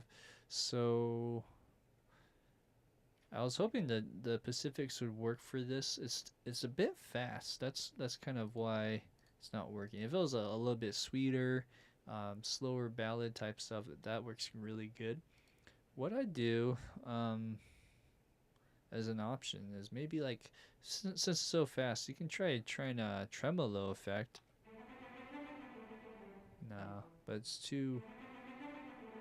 It's just like a little bit too accented. No, so that wouldn't work. That's okay. This is why we were doing this, is to see if there's other ways to go about it. Spiccato probably wouldn't work either. Yeah, so okay, so then what we could do, I'm gonna break my rule, is rather than using Pacific, I'll go ahead and turn that off. I'm gonna have to just load it in, I believe. So this is gonna be a little wonky, but I'm gonna use 2 instances of the Spitfire, but this time around, well, you know what? Let me think about this for a second. Before doing this, there is one quicker option. I have yeah, Vista is pretty good. I have the east-west stuff. So if I'm gonna turn on the cello part there and grab the cello part that I was using, which I might have deleted on accident. Let me just undo that. There you go. Let's put this over here and hear how that would sound. Okay. because it's so fast, I think there is a run, maybe not on this patch. Maybe on violins they do, but not on this one.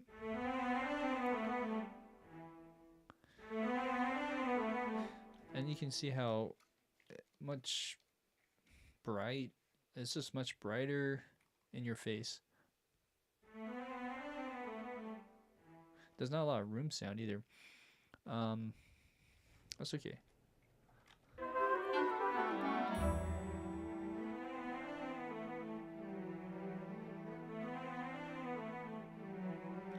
Interesting, huh? Okay, so it's about a lot brighter, which I like the tone of this, but then there's some funky things happening. Maybe with this first note, maybe we can do a marcato or a staccato. Okay, and then let's draw this in nice and quiet.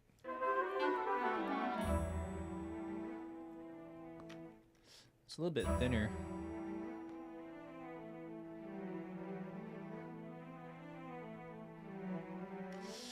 Yeah, so tone-wise, it's a little bit different and may not work, but that's one option.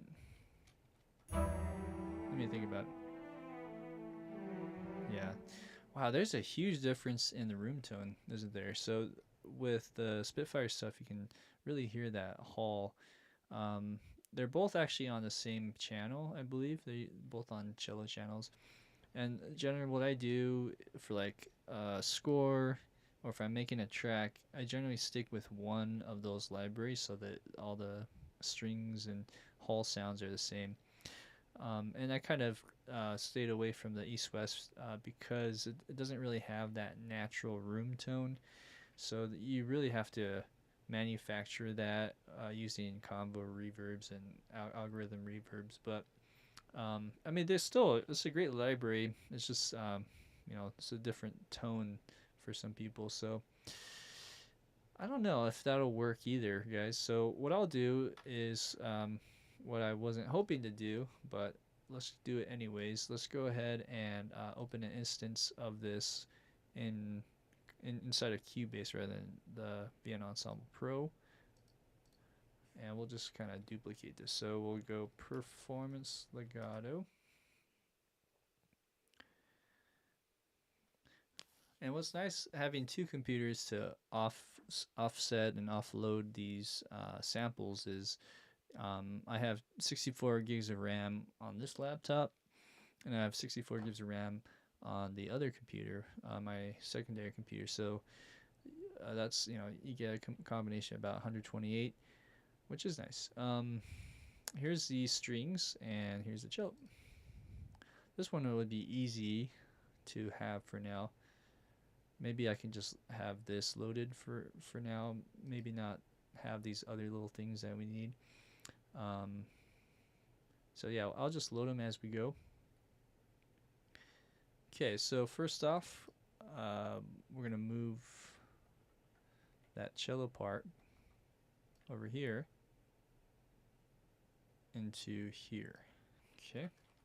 Second off,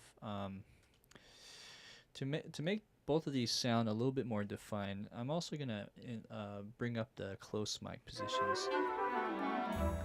Okay. And let's go ahead and bring up this stuff.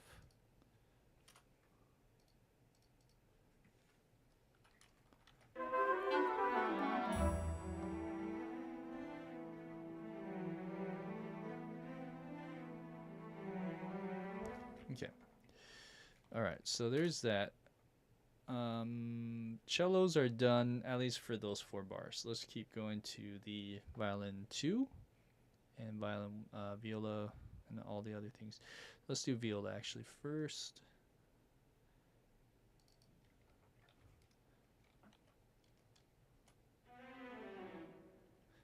No. Oh, I see. So then we just let's just type this in.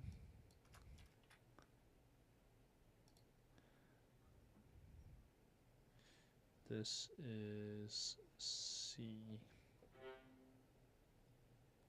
right? Or is that E, C. Oops. Let me try that again. 16th notes.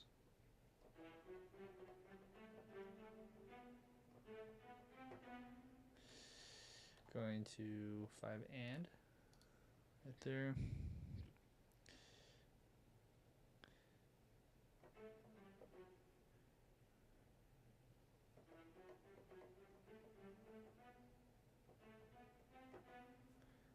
Okay. 5 and.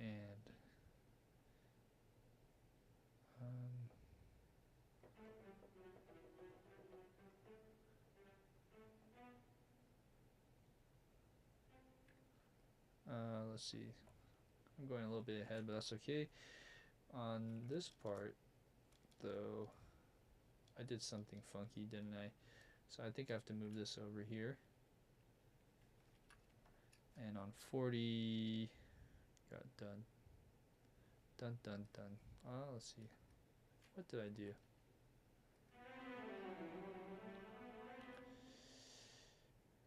Okay, let's see what happened. 36.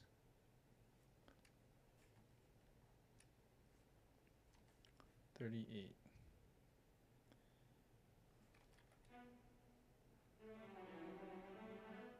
Da da. Da da da. There we go. No. Like that. Okay, that's what I did wrong.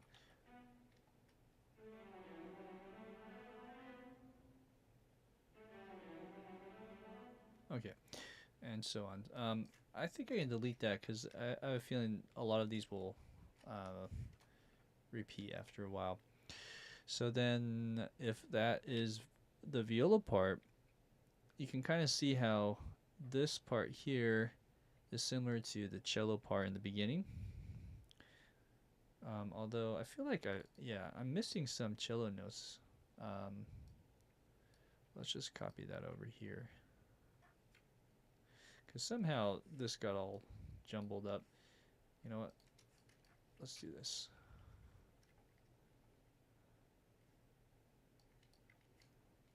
Because this is the same thing.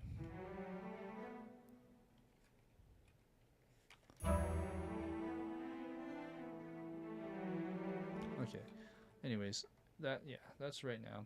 And then some of this is not right in terms of the phrasing, so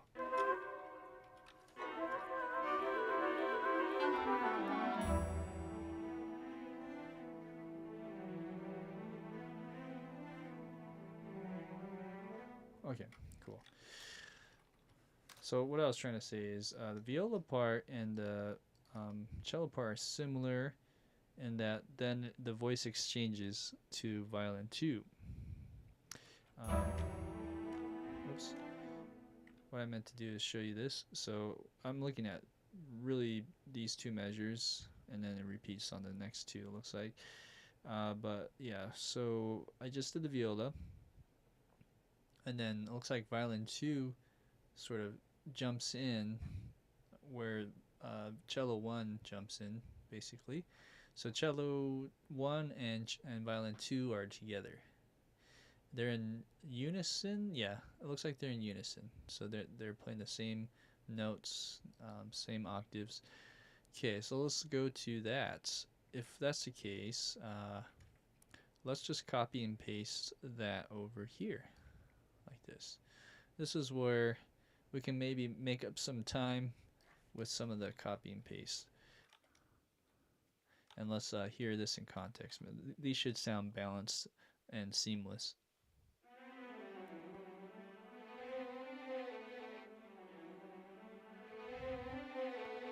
I mean, it's not.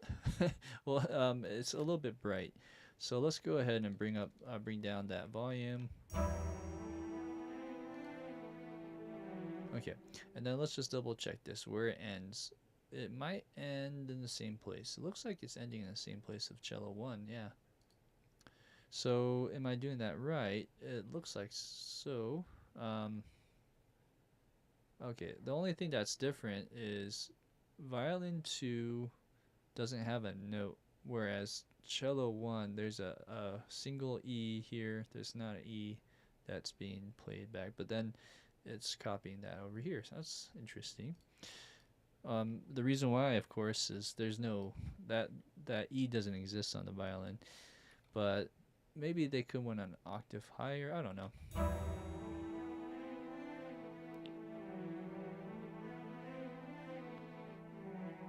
That's an interesting orchestration, actually. You know, those are things you don't really hear. Let me play back the original.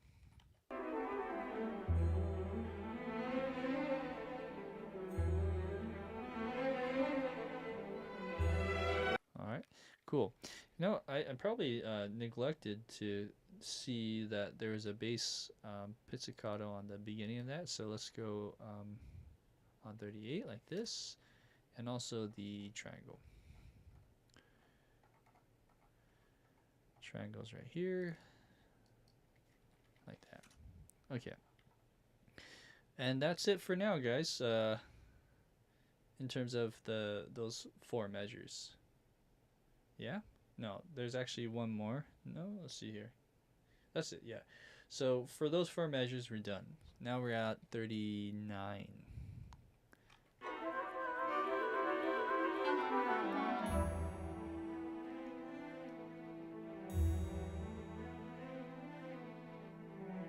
Okay, right there. And that's where the melody kicks in.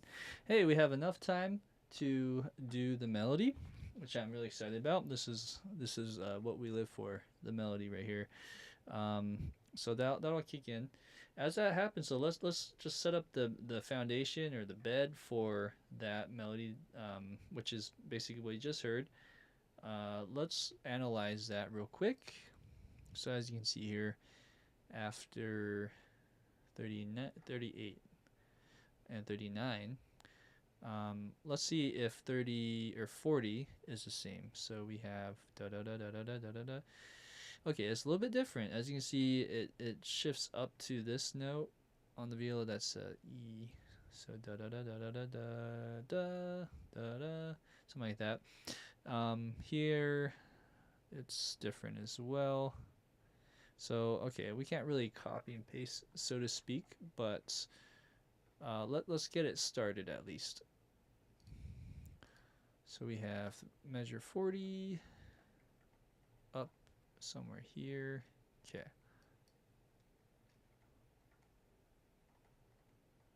I'm a little lost. Bear with me here. Let me go ahead and disable any tracks or hide any disabled tracks. Okay. Going back, we have cello and cello. What I'll do is I'm just going to copy the first half like this and put this on the bar 40. Okay. Like that. Okay. Then on one of those beats, I think it's right here, it skips upwards. Or this one just has a break. So you go to B, like that. Oops. Oh, I don't know why I pressed. Sorry. Let me go a little slower there. Okay, here's your B. Then it goes to the upper voice, and the upper voice goes A, G, F sharp. Oh, interesting. Then you have the next bar. We'll be programming this in for now.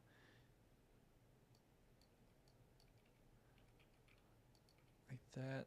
I can put the sound on. So you have F sharp, G, A, and then B. Okay, so that's what that is saying. Okay, let's hear it. Okay, that did not sound right because these F natural should be F sharps. Okay, good. And then it's kind of quiet, so I'll just delete that.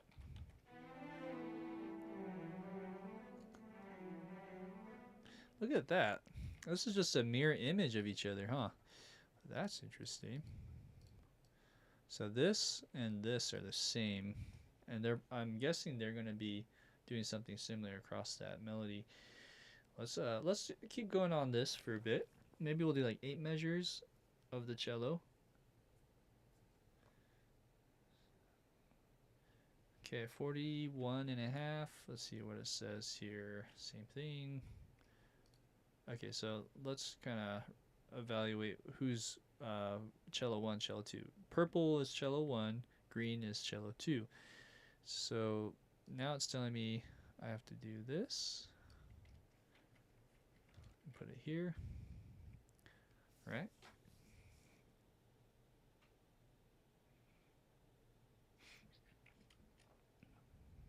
Okay, so now it's not doing this. Right? Let me just double check something here.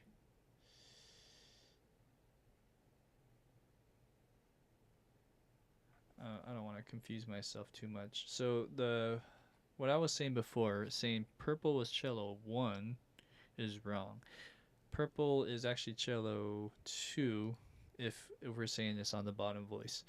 So just so that I'm not confusing myself, I'm going to put the green above it. So this is cello 1 and then this is cello 2. All right. Now that we're reoriented here, oops, let's go ahead and go back to what we're doing. 42, we have the same stuff basically then. Cool. So let's copy that over, put it here. Next is the same idea, I believe. Let's see here. 41. 40. Okay, and this is where you can get lost really easy in the weeds. So I'm just like, okay, where are we now? Okay, so I might have been confusing myself to the point where I got lost. I think 41, I actually was looking at something else. Oh man, okay, so 40, here's 40, got that. 42, we have this. Yeah. Okay, let's go to 42 now. 42 is this, and 43 is this. G, A, B, A, B, C, D. Cool. Let's keep going. So then we have E, G, A, G, A, B.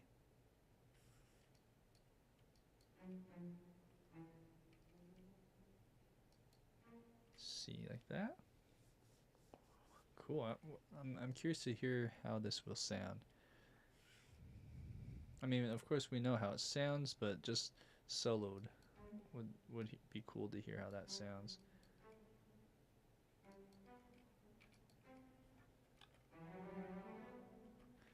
Okay.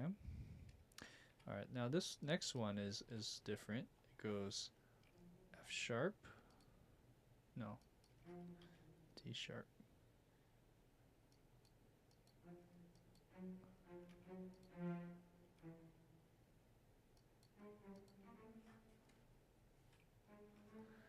Yeah, that's right. Hey, how's it going? Sorry, I'm having trouble seeing the text here. That schematic. Hey, how's it going? Schematic. I've been watching for the past 30-ish minutes, and honestly, this is the coolest stuff I've ever seen in real time. Cool. Yes, I'm using Cubase. Yeah, thank you. This is a fun little challenging project. It's very ambitious, I would say, just because there's a lot of notes to plug in. But hopefully we can get to a point where we can get it to sound as real as possible. All these sounds are from contact instruments for the most part. SFSS is the Spitfire Symphonic Strings. So if you see anything that says SF in front of anything else, that means like Spitfire, and then SB is the brass, and SW is the woodwinds. So we're using mostly that in conjunction with other ones.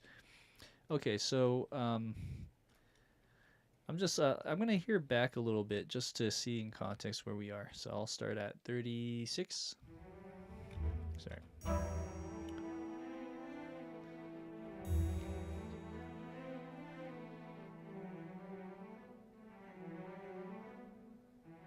Yeah, so that bottom cello is kind of interweaving with cello 1 here. Okay, so 46. 46 here. We have D sharp E F, ba ba ba ba bum. Okay, 47.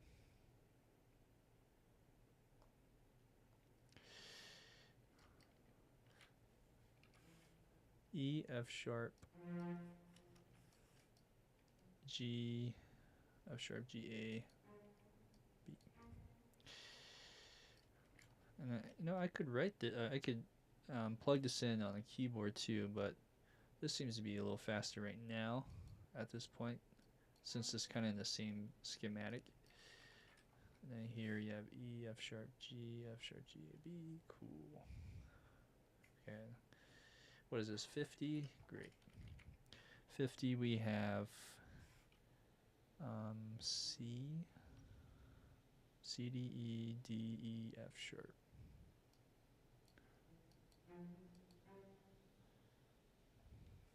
G. Okay. 51 is way up there. G A B A B C D. 52 is F sharp G A G A B C. Okay, and we'll end at 54 here, it looks like. So 54, we have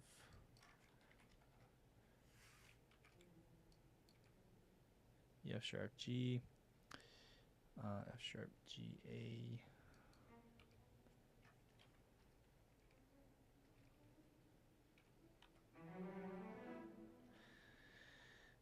Okay, last one, 54, and then there's a repeat. And what's nice about the repeat is, guys, you can copy and paste. Okay, so then you have E, F, G, E, F sharp, G. Okay, alright, so that's cello 1. Let's do some shaping. So this part is like da na na na na na na. On 39 is when that comes in. Well, it pickups the 40 technically. So I'm gonna kind of hum that in my head. Da na na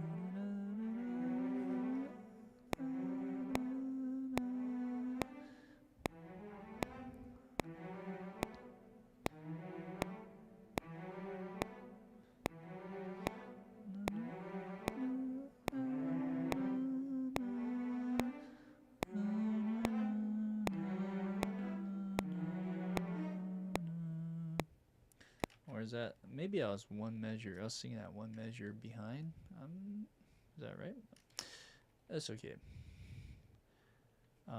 If anything, I'm gonna move these guys over like that. Okay. Now, let's see here. One of these sounded wrong. I just want to make sure I'm not playing or plugging this wrong. This one is definitely wrong. Okay, so let's look at 44. Bottom note is F sharp. That's why.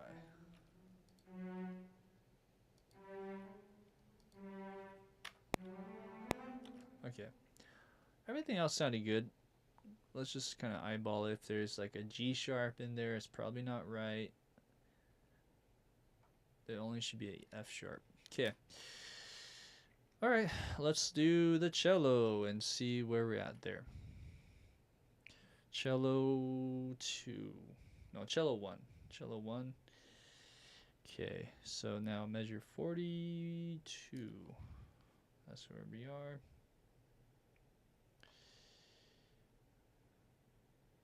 42.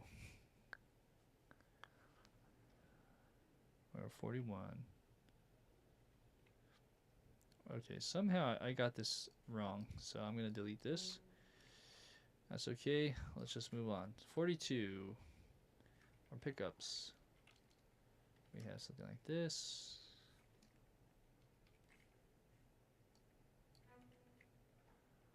Huh. I just noticed that these ones don't have the overlap, so I'm going to add that in right now.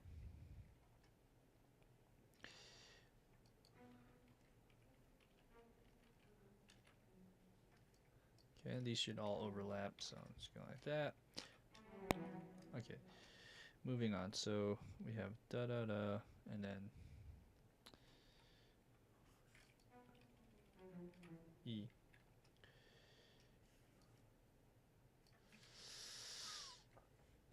Okay.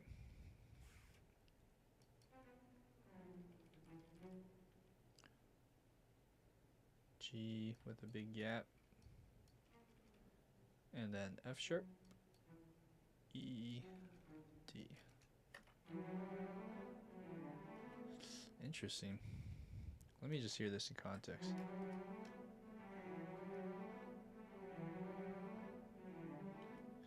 Is that right? Yeah, it's saying D. That's weird. Okay. F sharp, E, D. I mean, it's not weird, but it just doesn't sound right. So I've maybe in context with this last note.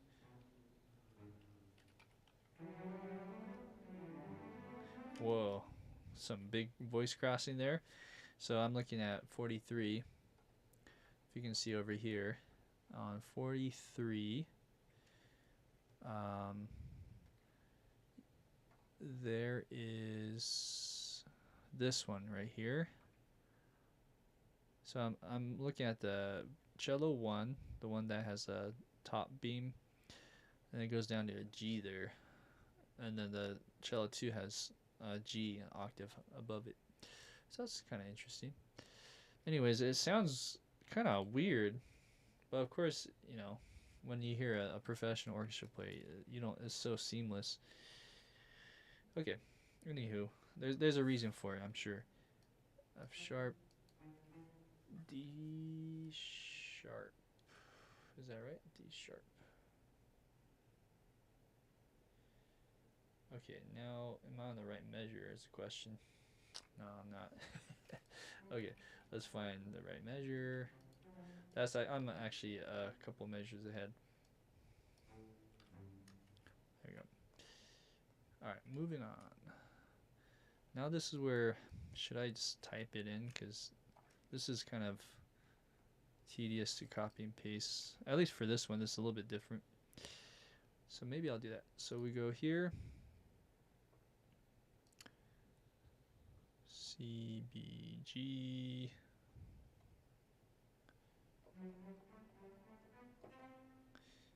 Oh no, that's not right. Actually, oh, I see. Let me just double check if that's right. G.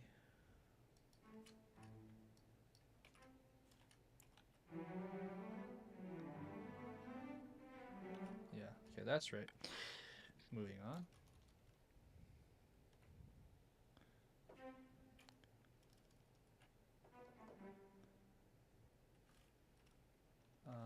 Let's see, is that what I see. Like that. Right, okay, C.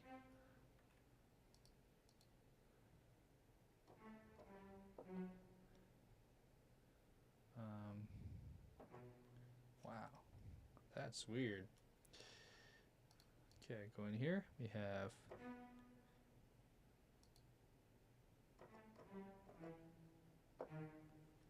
okay. Same thing here.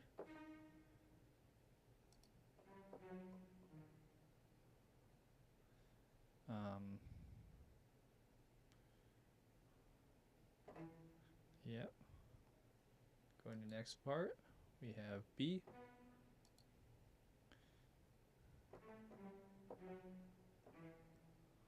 Okay. Next one, B.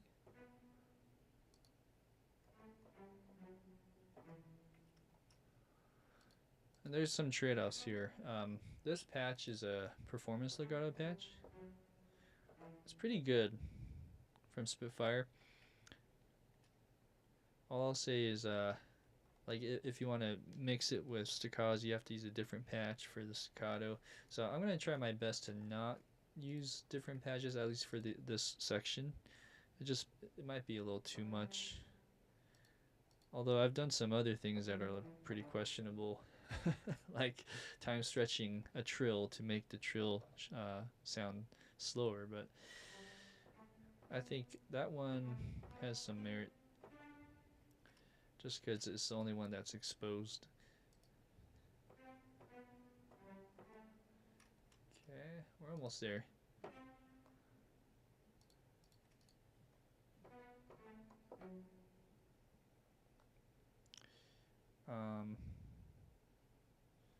Let's see here. What's this? Yeah, that's it. Oh no, there's actually, they split it now, which is nice. Then we have B.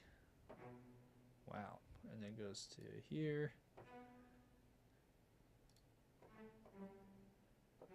Oh no. Nope. One more.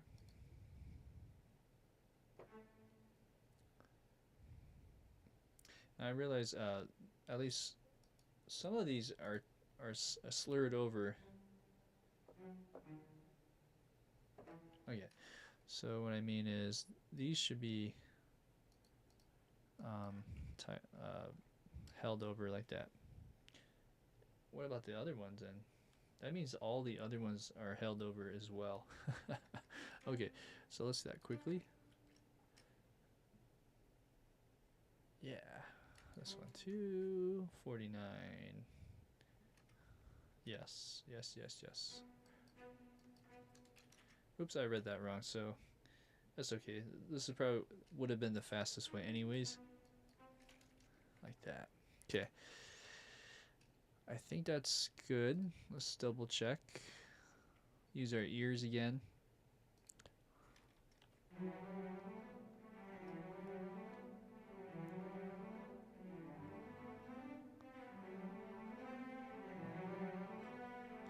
Anyways, it sounds okay. Let's do it with the mixing.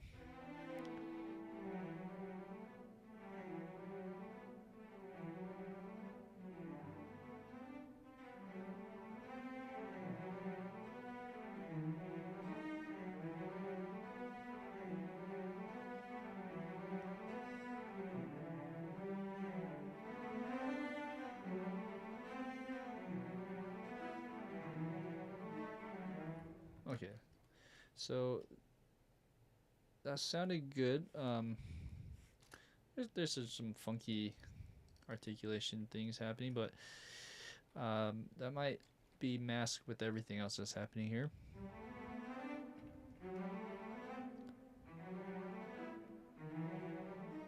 Man, that's cool. I didn't hear that. Da-da, da-da. Let's hear that in the original.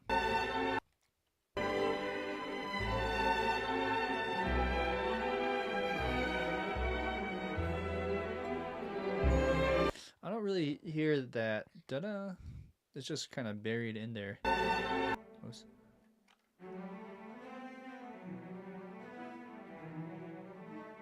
So what we can do, I'm sure it's not da-da, like really abrasive. So what we could do is just slightly bring that down. I'm hoping that'll help a little bit. Maybe like this even. I might have to do it on both sides though, meaning this one right here. that. Hopefully that helps. I don't know. Let's see. Yeah, so it doesn't poke out as much. Hello, Don Don Ranger Power. Is that right? My let's see. I'm zooming in here. I'm blind nowadays. Don Don Ranger Power. Okay, sorry. My laptop screen is really small, so welcome, welcome. Okay, so we have cello more or less done for this section. Now we can move to the violas, and then once we do violas, we can do the melody for the strings. Horns also are a big integral part of this, so I'm just thinking what we should do here first. Let's actually add the contrabass and finish that off. So from, what was it, 40, 39, somewhere around there, 39 to 40, 54. Let's fill that in real quick. These are pretty easy. It's just bass notes on the pizzicato. So we have here, and we can maybe go a little bit louder as it progresses. So here, and then on 41. And now it's like every measure. Yeah. G. A. Oops. Yeah.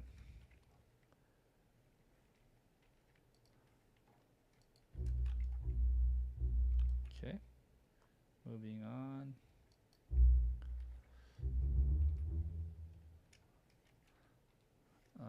Doesn't really matter too much if it's quantized to the bar or not, but I'll just do this for continuity purposes.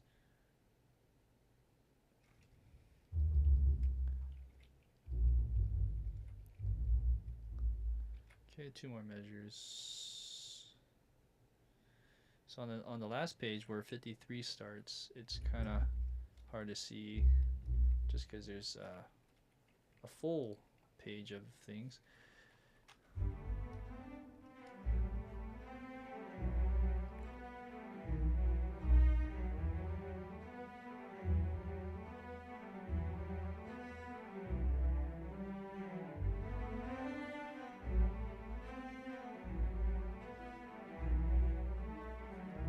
Okay, cool. So the triangle is playing again one more time at 48. So let's put the triangle note there.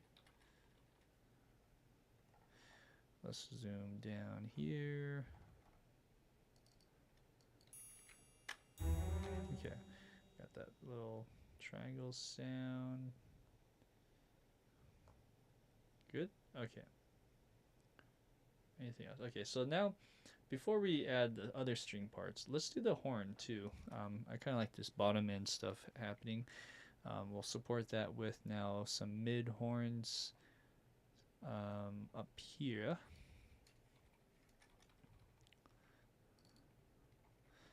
Alright, now there's a horn, this is a horn solo that I'm using, but there should be another horn.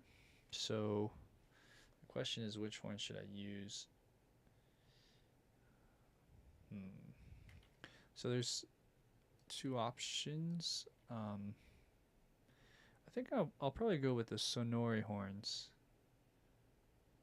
This one right here. Oh no, it's just east-west, huh? Uh-oh. Let's find our sonori horn solo, which I think I have. Maybe I don't. I thought I did.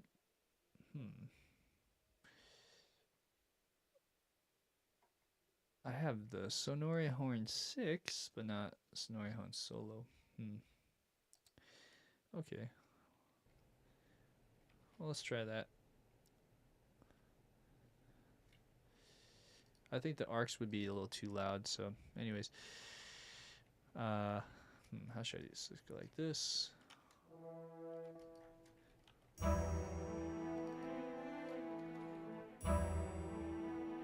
Okay. All right, so let's add the rest of the horns in there. So we have 40, measure 40. Okay. So same thing, you have this little note here.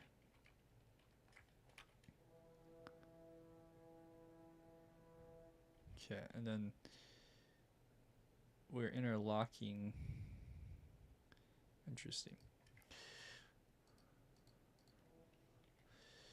So on, let's do this together. Horn 1 and 3 will go like this.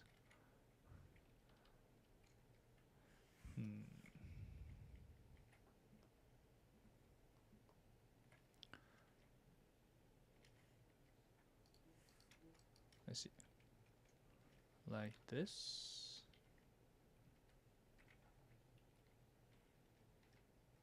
Like that. Okay. We have E and then C. Like that.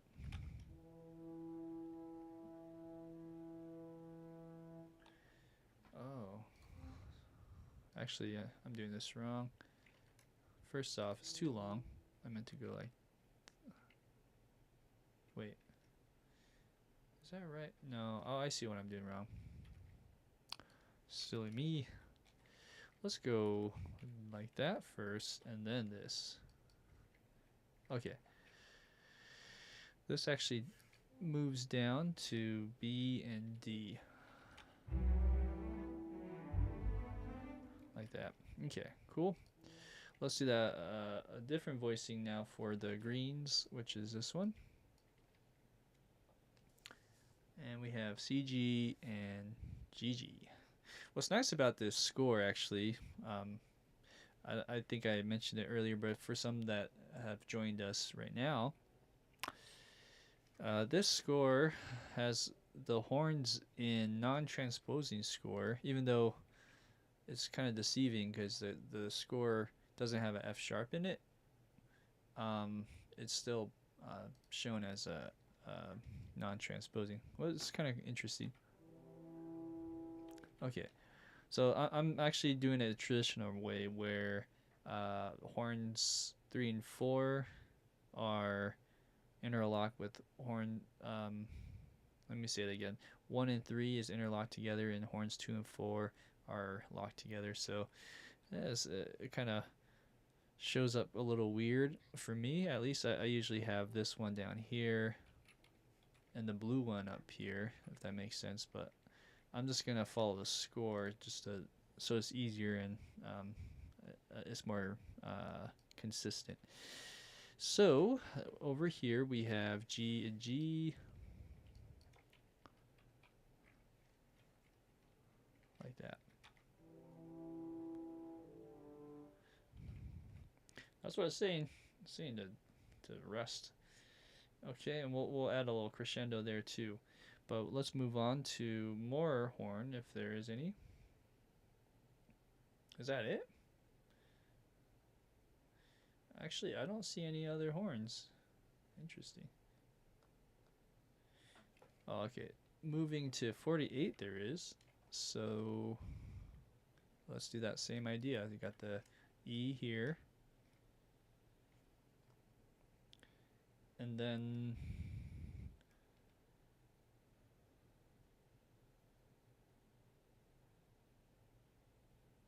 yeah. Okay. 1, 2, 3, 4. Oh, okay. It's actually spelling out something different. I'm used to. Well, maybe let's just to each their own. But what I'm looking at with the horns and the way they orchestrated it, you can kind of see here. This is 1 and 2. I thought it was 1 and 3, but so on this one it's saying 1 and 2 are playing the top, and then 3 and 4 are playing the bottom. In some regard, you can say this is 1 and 3, right? so what I was saying, it makes sense in my head at least, but the way sometimes they write stuff like this, where horn 1 and 2 are playing E, that can get a little confusing. Anyways, it works out for our samples because this is horn 1 and this is horn 2 in a sense.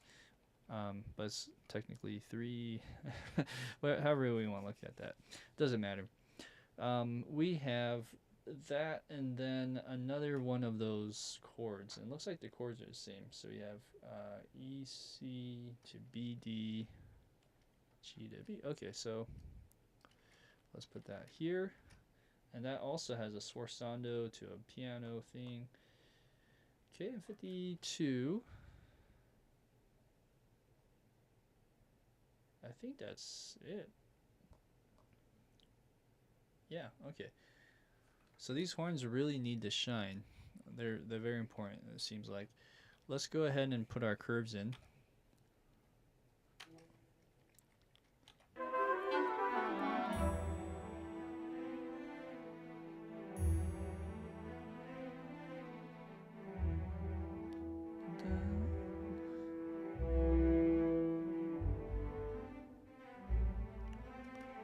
Okay, same thing here.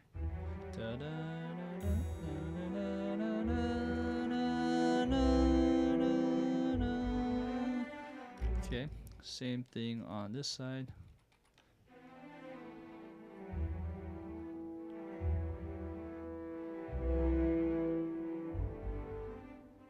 I feel like it needs to go just a little longer on that tail.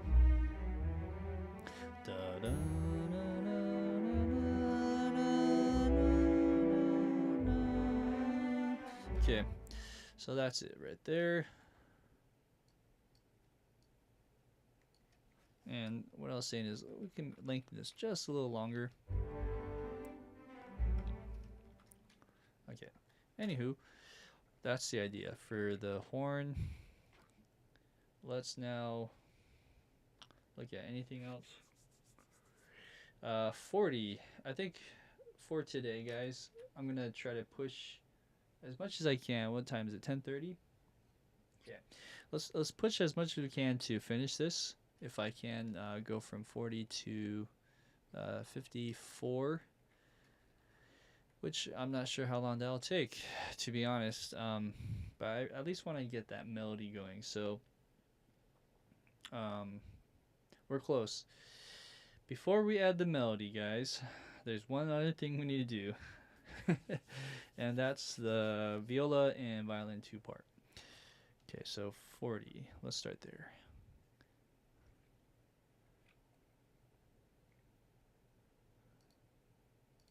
So it looks like the pickups to 40 on cello are the same as the viola. So I'll do this.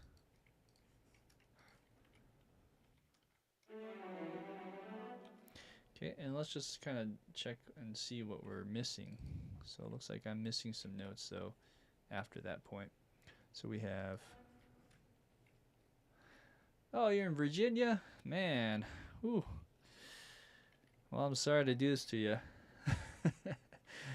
Okay, so yeah, as far as the 40 goes, we're missing some notes. We have B. So this is kind of a combination of the cello 1, cello 2, looks like.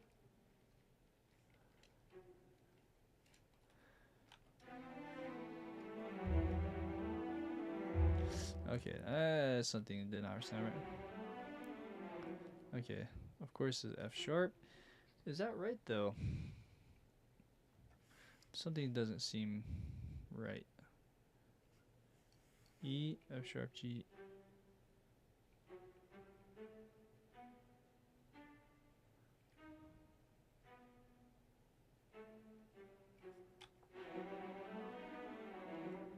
Oh, sorry.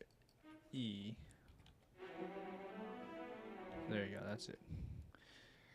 Which is, yeah, it's actually different than cello 1, cello 2, because there's like a Yeah, anyways, they're different notes. So then over on viola, you have E, F sharp, G, ba ba ba. Okay, let's move on. I think this is the same.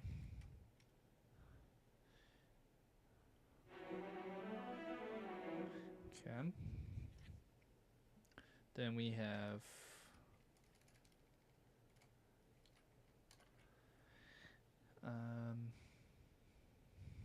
okay, this is different.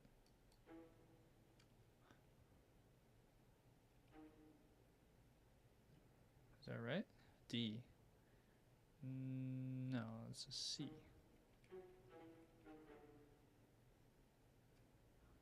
It's a C on the lowest note. Interesting. C.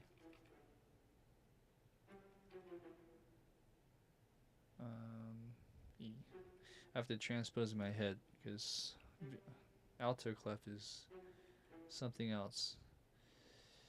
Yeah. E. G.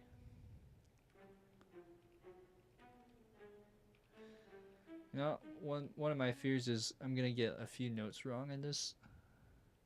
Well, hopefully we'll catch them as we do this.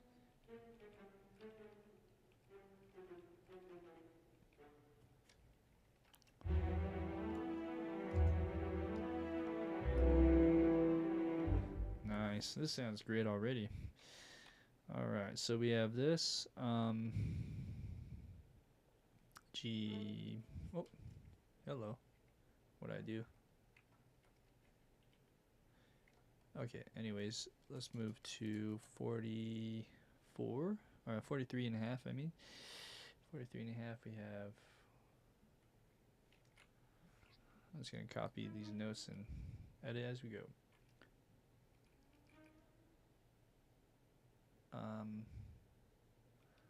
D.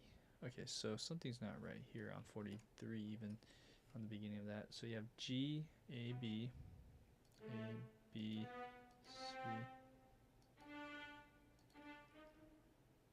Okay, I see.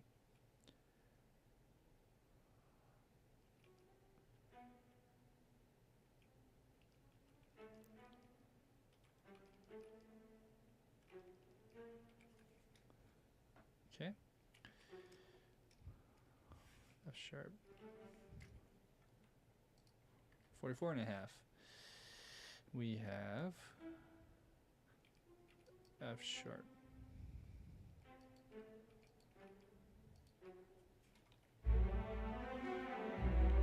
Okay. 45 and a half. We have E.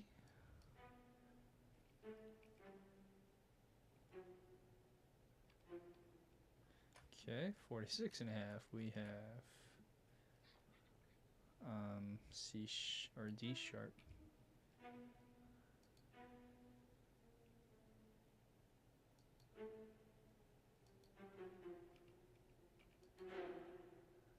Okay. Now there's a overlap here, so let's do that. Okay, next 47 and a half. We have that's an E, B, A, F sharp. Okay. Here's 48. 48 we have E, B. Okay. 49. 49 we have E, B, G, D. Okay, that's the same. 50. We have E. Okay, now this is a little bit different. Goes actually C.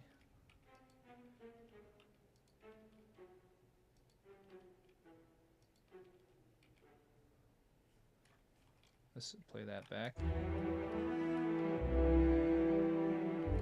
Yeah, that sounds right. Okay, here's 51 and a half. 51 and a half, we have. Oh man, I can't see that note. It's so blurry. I think that's a G.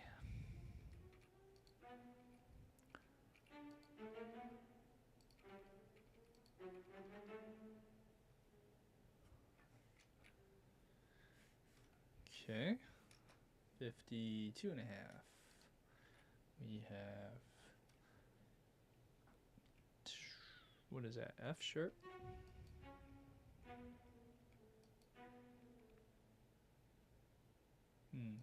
C.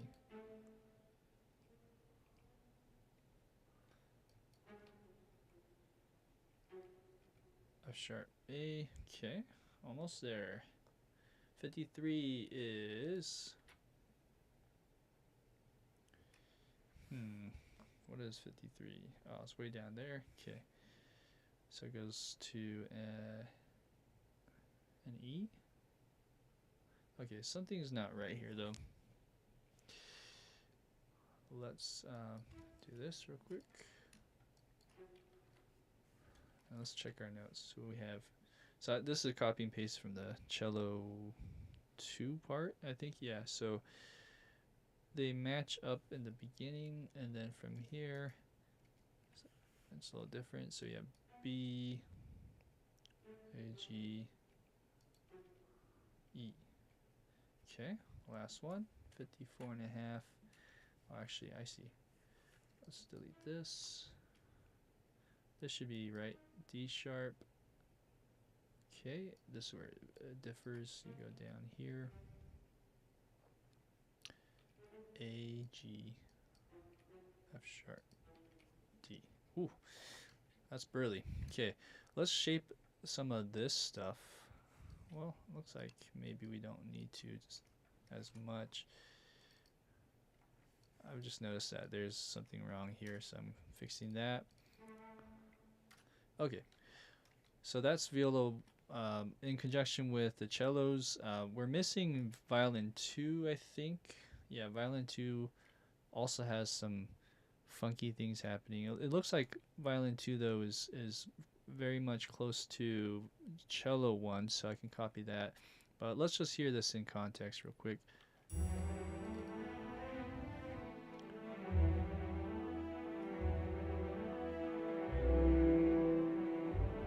Okay, so there's going to be a problem here. I realize that even the shape of this doesn't seem right with the melody, so I'm going to have to reshape the cello too, but I'm going to do this right now. Oops.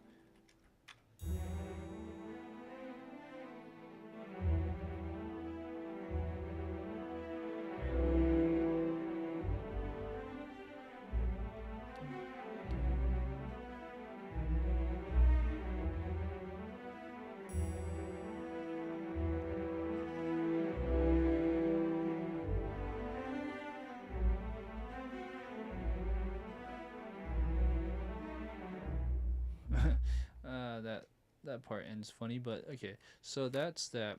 The reason why we want to crescendo up a little bit on that part is because of the melody. I'll just do a little quick fix on this one.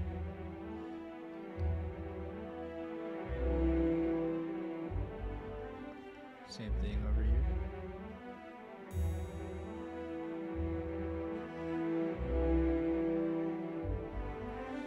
Okay, and then I'll just kind of make a mental note, 49 and let's say 41.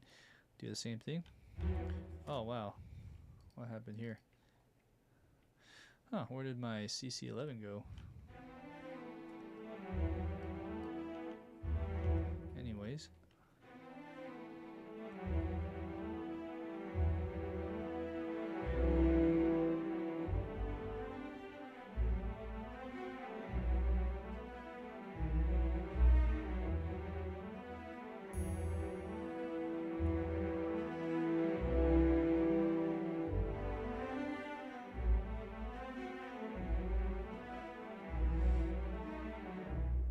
Okay, and then not sure about this part, but I'll just do this real quick.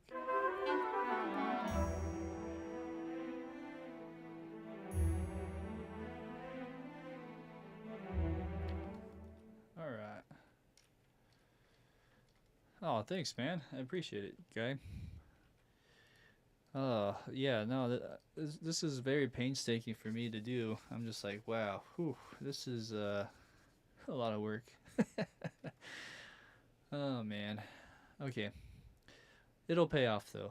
Doing stuff like this is priceless. You can't put like a price to the time you invest in to learn. Yeah, so I appreciate you watching, and you know, one of these days maybe you'll do one and post it on YouTube as well. Let me know if you do. Okay, so we have the Violin 2 is left on this crazy jigsaw puzzle that we have going. So let's do that now. I think this will go a little bit quicker because this is basically cello 1. And let me just double check. I don't have anything else going on, so I'll just go like this to cello, violin 2. Like that. Let's bring this over here. Okay, so on this part, what's going to be a problem? Let's bring that up just a little bit. Okay, let's see if the volume's good. Okay, anyways, starting at 40-ish.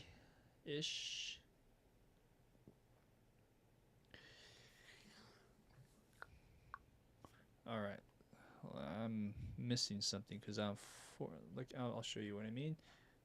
Here's 38. So I'm just gonna go up. Okay, so 40 is the melody, right? This is where the melody kicks in. But I'm looking at 40, or what am I looking at now? My head's not working here. We got 39. I deleted something, or maybe I didn't delete something. That looks right. Okay, so I'm 40. What am I saying that's like it's not making sense? First off, let's delete that because there's nothing there. But here at 40 we have G, B, E, and then hey, we're in treble clef again. Yay, no more alto. So it's similar to the cello, if you can see. So the problem is cello is playing an E, and it looks like violin 2 is playing G, right? So I thought they're the same. The shapes are the same, but it's like playing in a harmony. So that's not a big problem. I just have to change every single note. I thought it was going to be more of a copy and paste, so I was wrong. Let's go ahead and do this, hash this out real quick. So starting here, I suppose. Yeah. Was this the right move, guys? Let's see here. I'm just thinking out loud. Maybe I copied and pasted the wrong part. Cello 2, right? Something doesn't seem right. Maybe I copied the cello 1 part on accident. This seems better. Yeah, okay. So then we're going to just move the notes accordingly. Plug and play. G, B, E.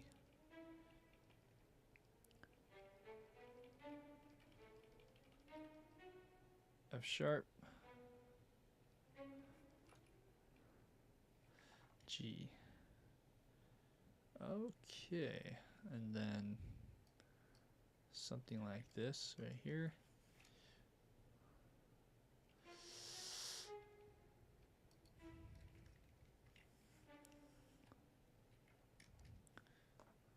Moving on. This is 41. What? Okay, hold on. Hold on. I think I did the wrong measure. Oh, man.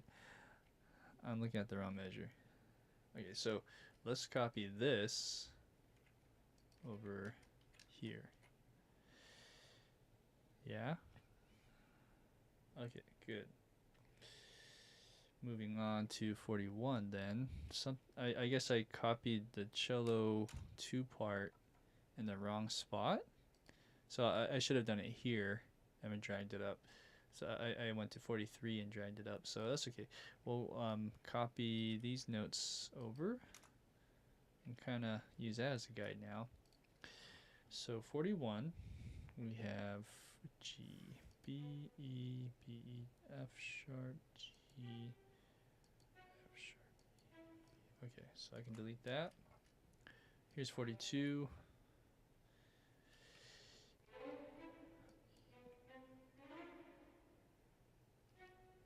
F, so E, G.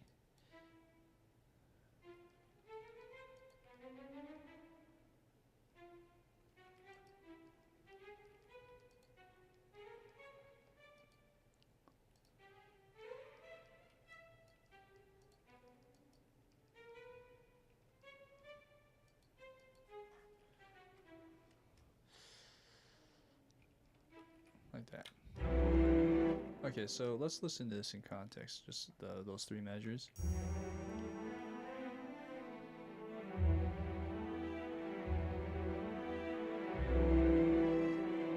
Okay, I hear it now. I see what's happening. Okay, let's hear it in solo.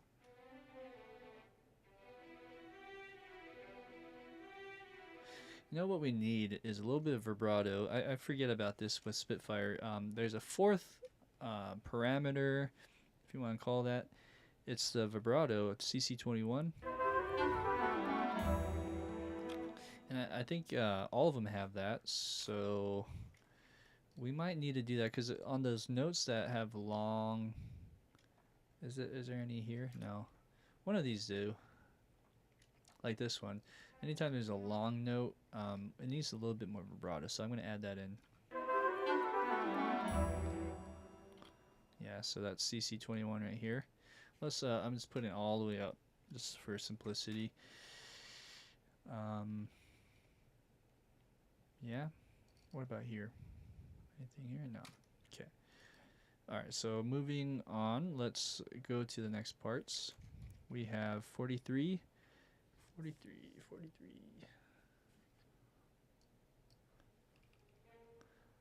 B.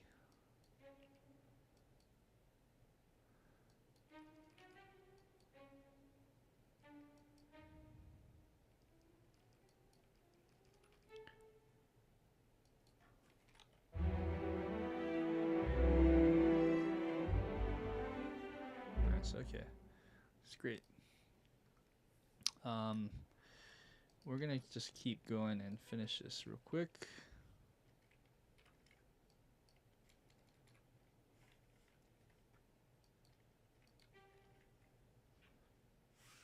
Okay, we have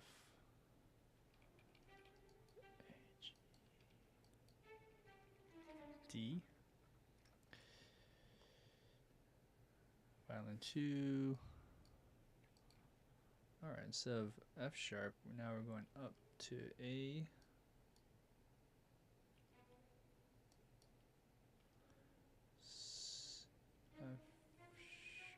Oops. Wow, that's a big jump. Okay.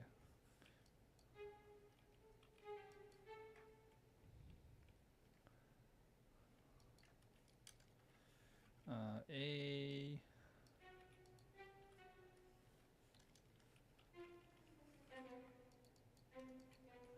Okay.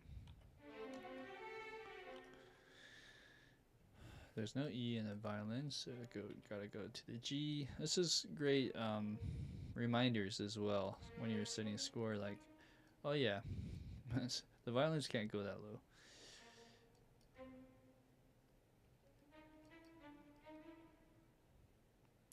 So after the E,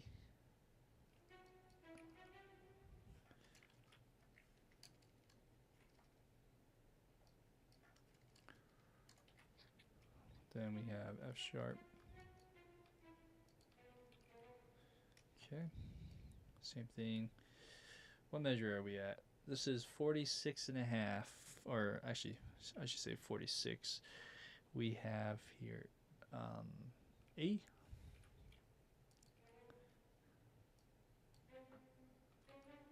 D sharp. Wow. If we have enough time, I'll go ahead and analyze these chords too, because this will be interesting to see.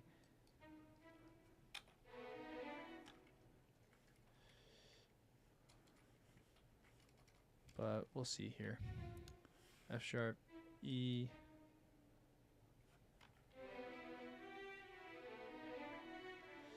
This should be D sharp. 47.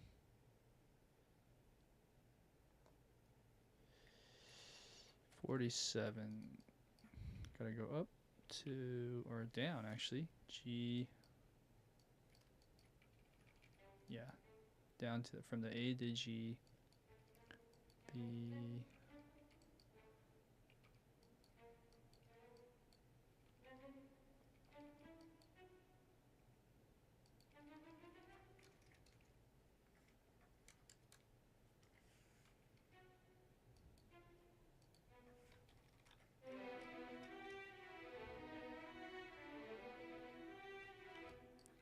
Okay, sounds good. It'll sound even better once you put everything together. 48. G. G, A, B, G, oh, G, B. G, B, E.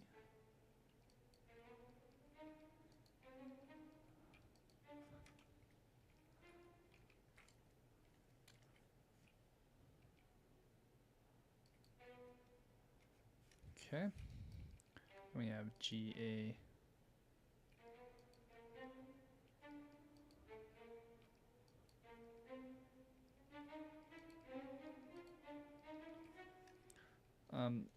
One thing you have to pay attention to are these notes that are being held on the beat 4 of every measure.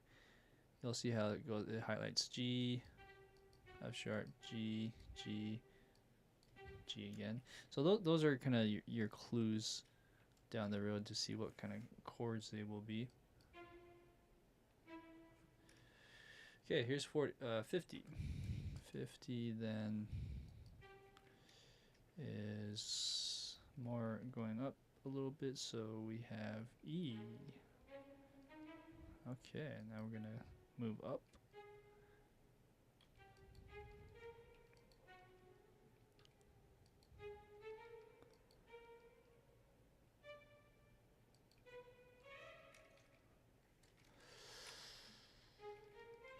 D, C, G.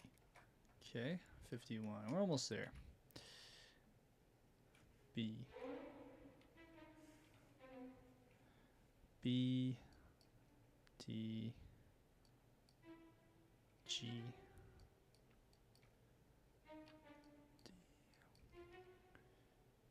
D, G, A. Then we have A, D. Okay, 52.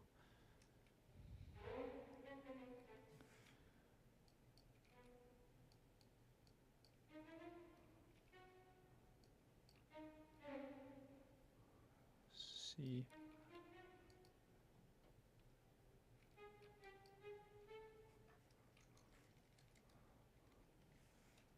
G, F sharp, C. Okay, last two measures. Woo, woo, woo. This one is G, A, no, G, B. G, B, E.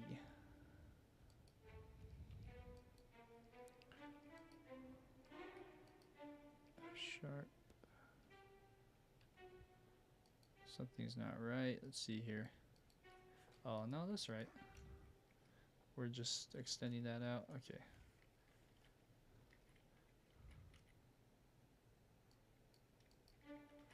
Okay, and then downward notes, F sharp, E, B. Last one. A, B, C, D sharp, right? That D sharp hints at a B dominant chord. B, D sharp, E. Because since we're in the key of E minor, the B would be the 5th. Right here. Oops. All right, and the last three notes of Violin 2 for this measure, or this passage. Okay. Hello. I probably went out there prematurely. I just want to make sure that this is in the right vicinity. Looks good to me. Let's hear it.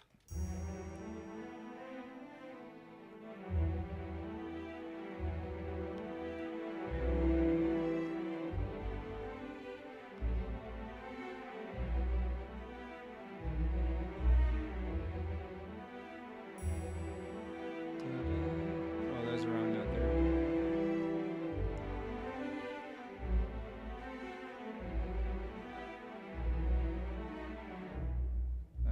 Repeat. Okay. So, what was I looking at? I said there's a wrong note. It's probably here. This should be D sharp.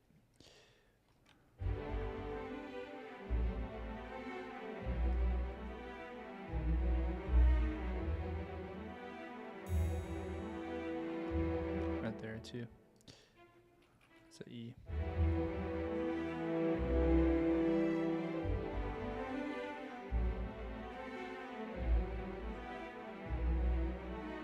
Okay.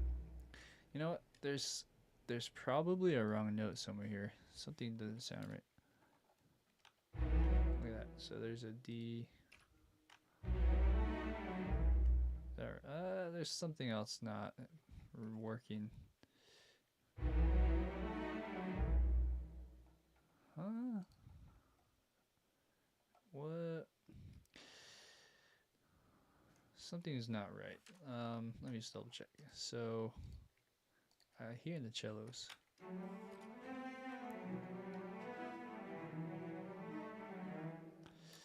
Is it the Viola Vln? I don't know.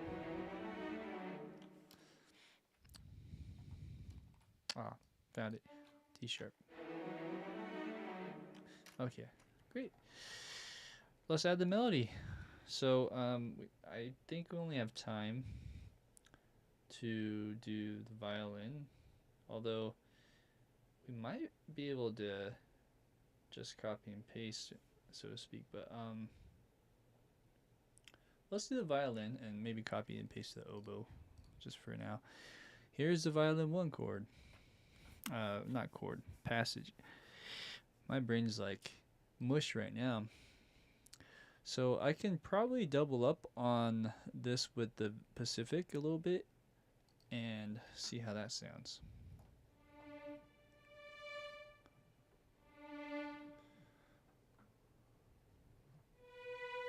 That's it right there. Let's practice it.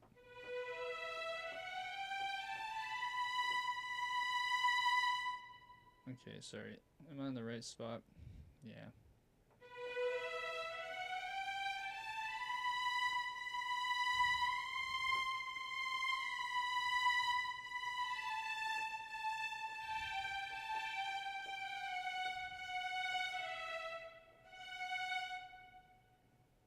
Oh, okay, that's a hooked, what do you call that?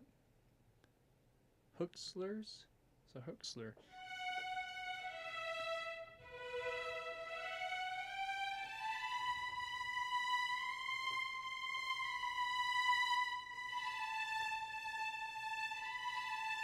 What's that?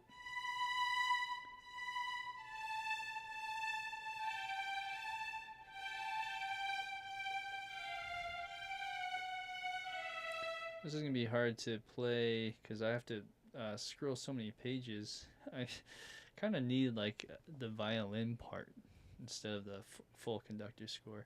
I can sort of memorize this. It's not too hard.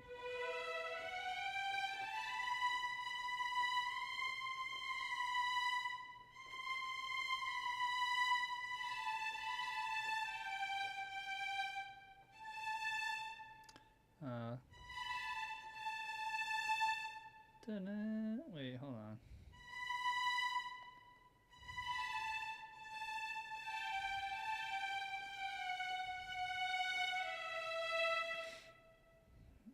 Okay.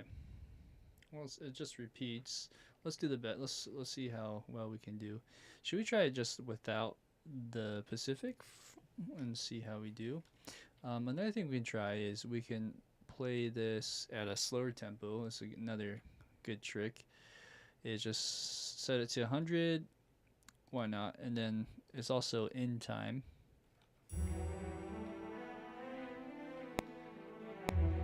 Okay, right there, and that's where the time is.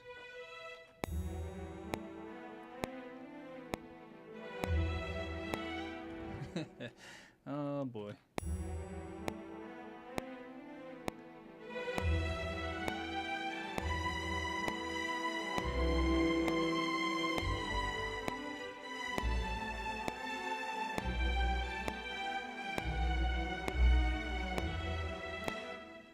Although I play that a little bit wrong. Like some of the rhythms and timing is different. The notes are generally there, but it goes da da da da da. Da da da. I missed that part. Dun da da da. I'll do more crescendo. Da da da. Softer. Da da da da da da da da da da da. There's a little bit of swinging there. Da da da. I just can't scroll my fingers in time to read that part, so I'm just seeing if I should just memorize it. Dun, dun, dun, dun, dun. All right, let's try it.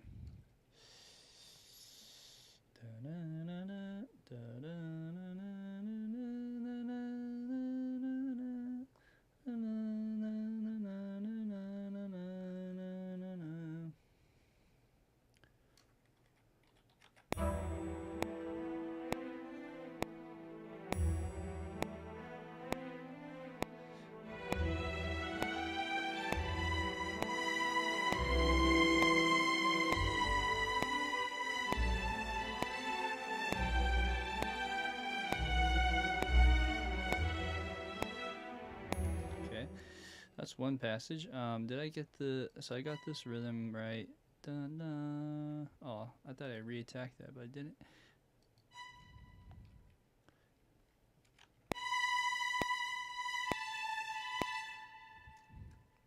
Okay, so then 43. There was one other spot I probably didn't play right.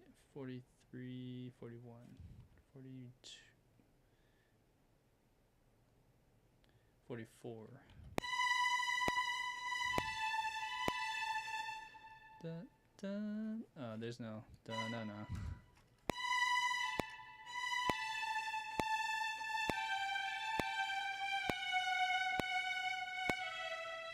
So this is a hook slur. Hook slurs are hard. Let's see.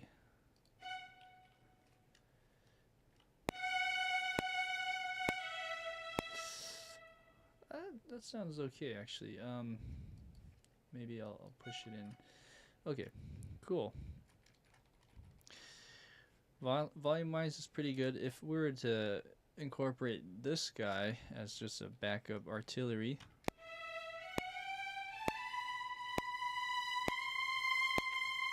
Okay, let's put this in legato, slur some of these more.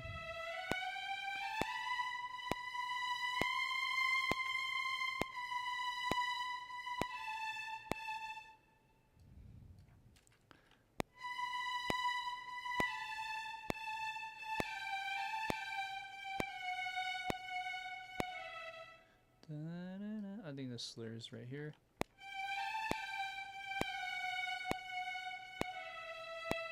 Okay, let's hear it together.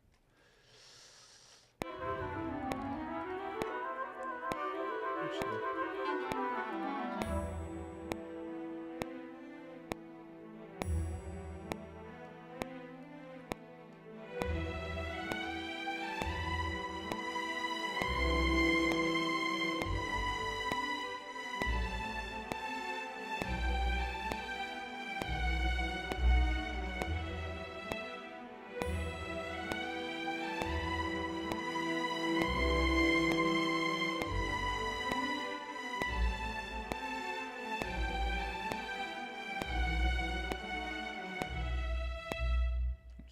So that's the idea. There's a few things, I think in Pacific. Yeah, it is a nice library, huh? Those slurs just sound great. They're amazing. But I think some of the things that I'm hearing that could be better is the notes that re-attack. So for one, you could overlap, apply the legato like this. That'll help. Man, that might be too close, but we'll see what happens. And then something right here. Try again. There's also, you can use pedals in Pacific, I believe. If it behaves a lot like Vista does, you could put pedals on the reattacks.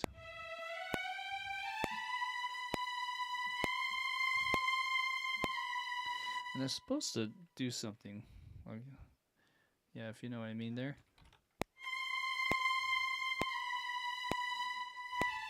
And you don't have to always do it. Like, it's nice to have a little break there, actually.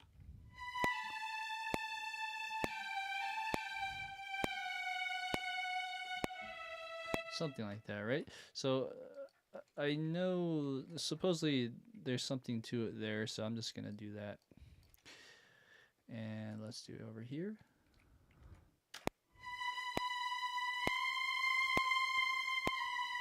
Okay, and let's put the volume down just ever so slightly. I'm just thinking if I should do it all here and keep this retained. I'll do this on both of those. Okay.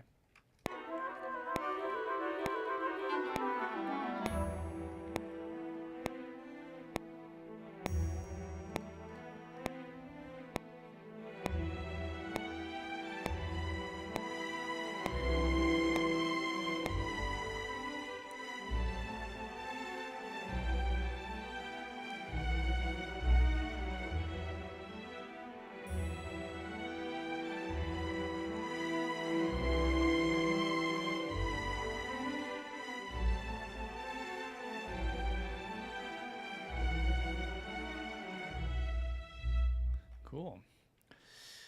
Not bad, not bad. This is with minimal massaging.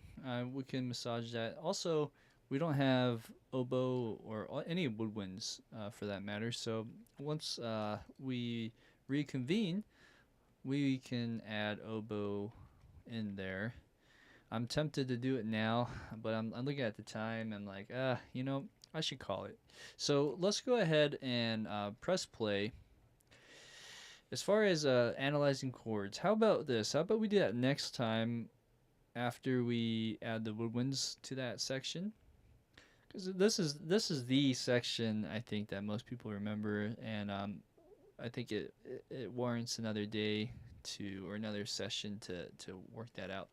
Let's go ahead and press play though, and go from there. So this is the beginning to about measure 54. Here we go.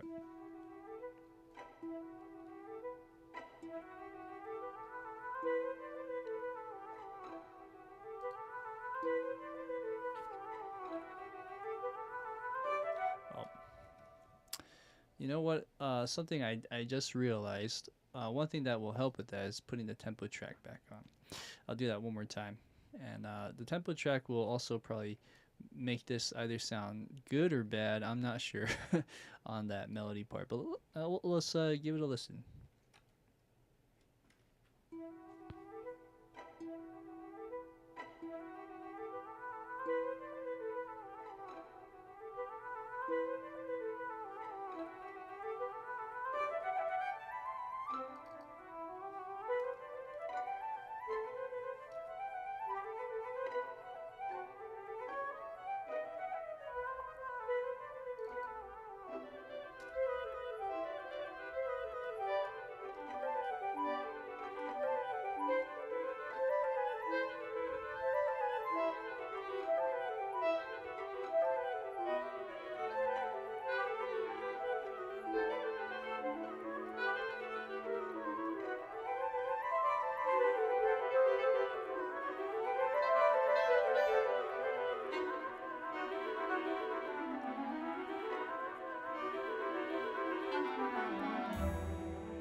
Great.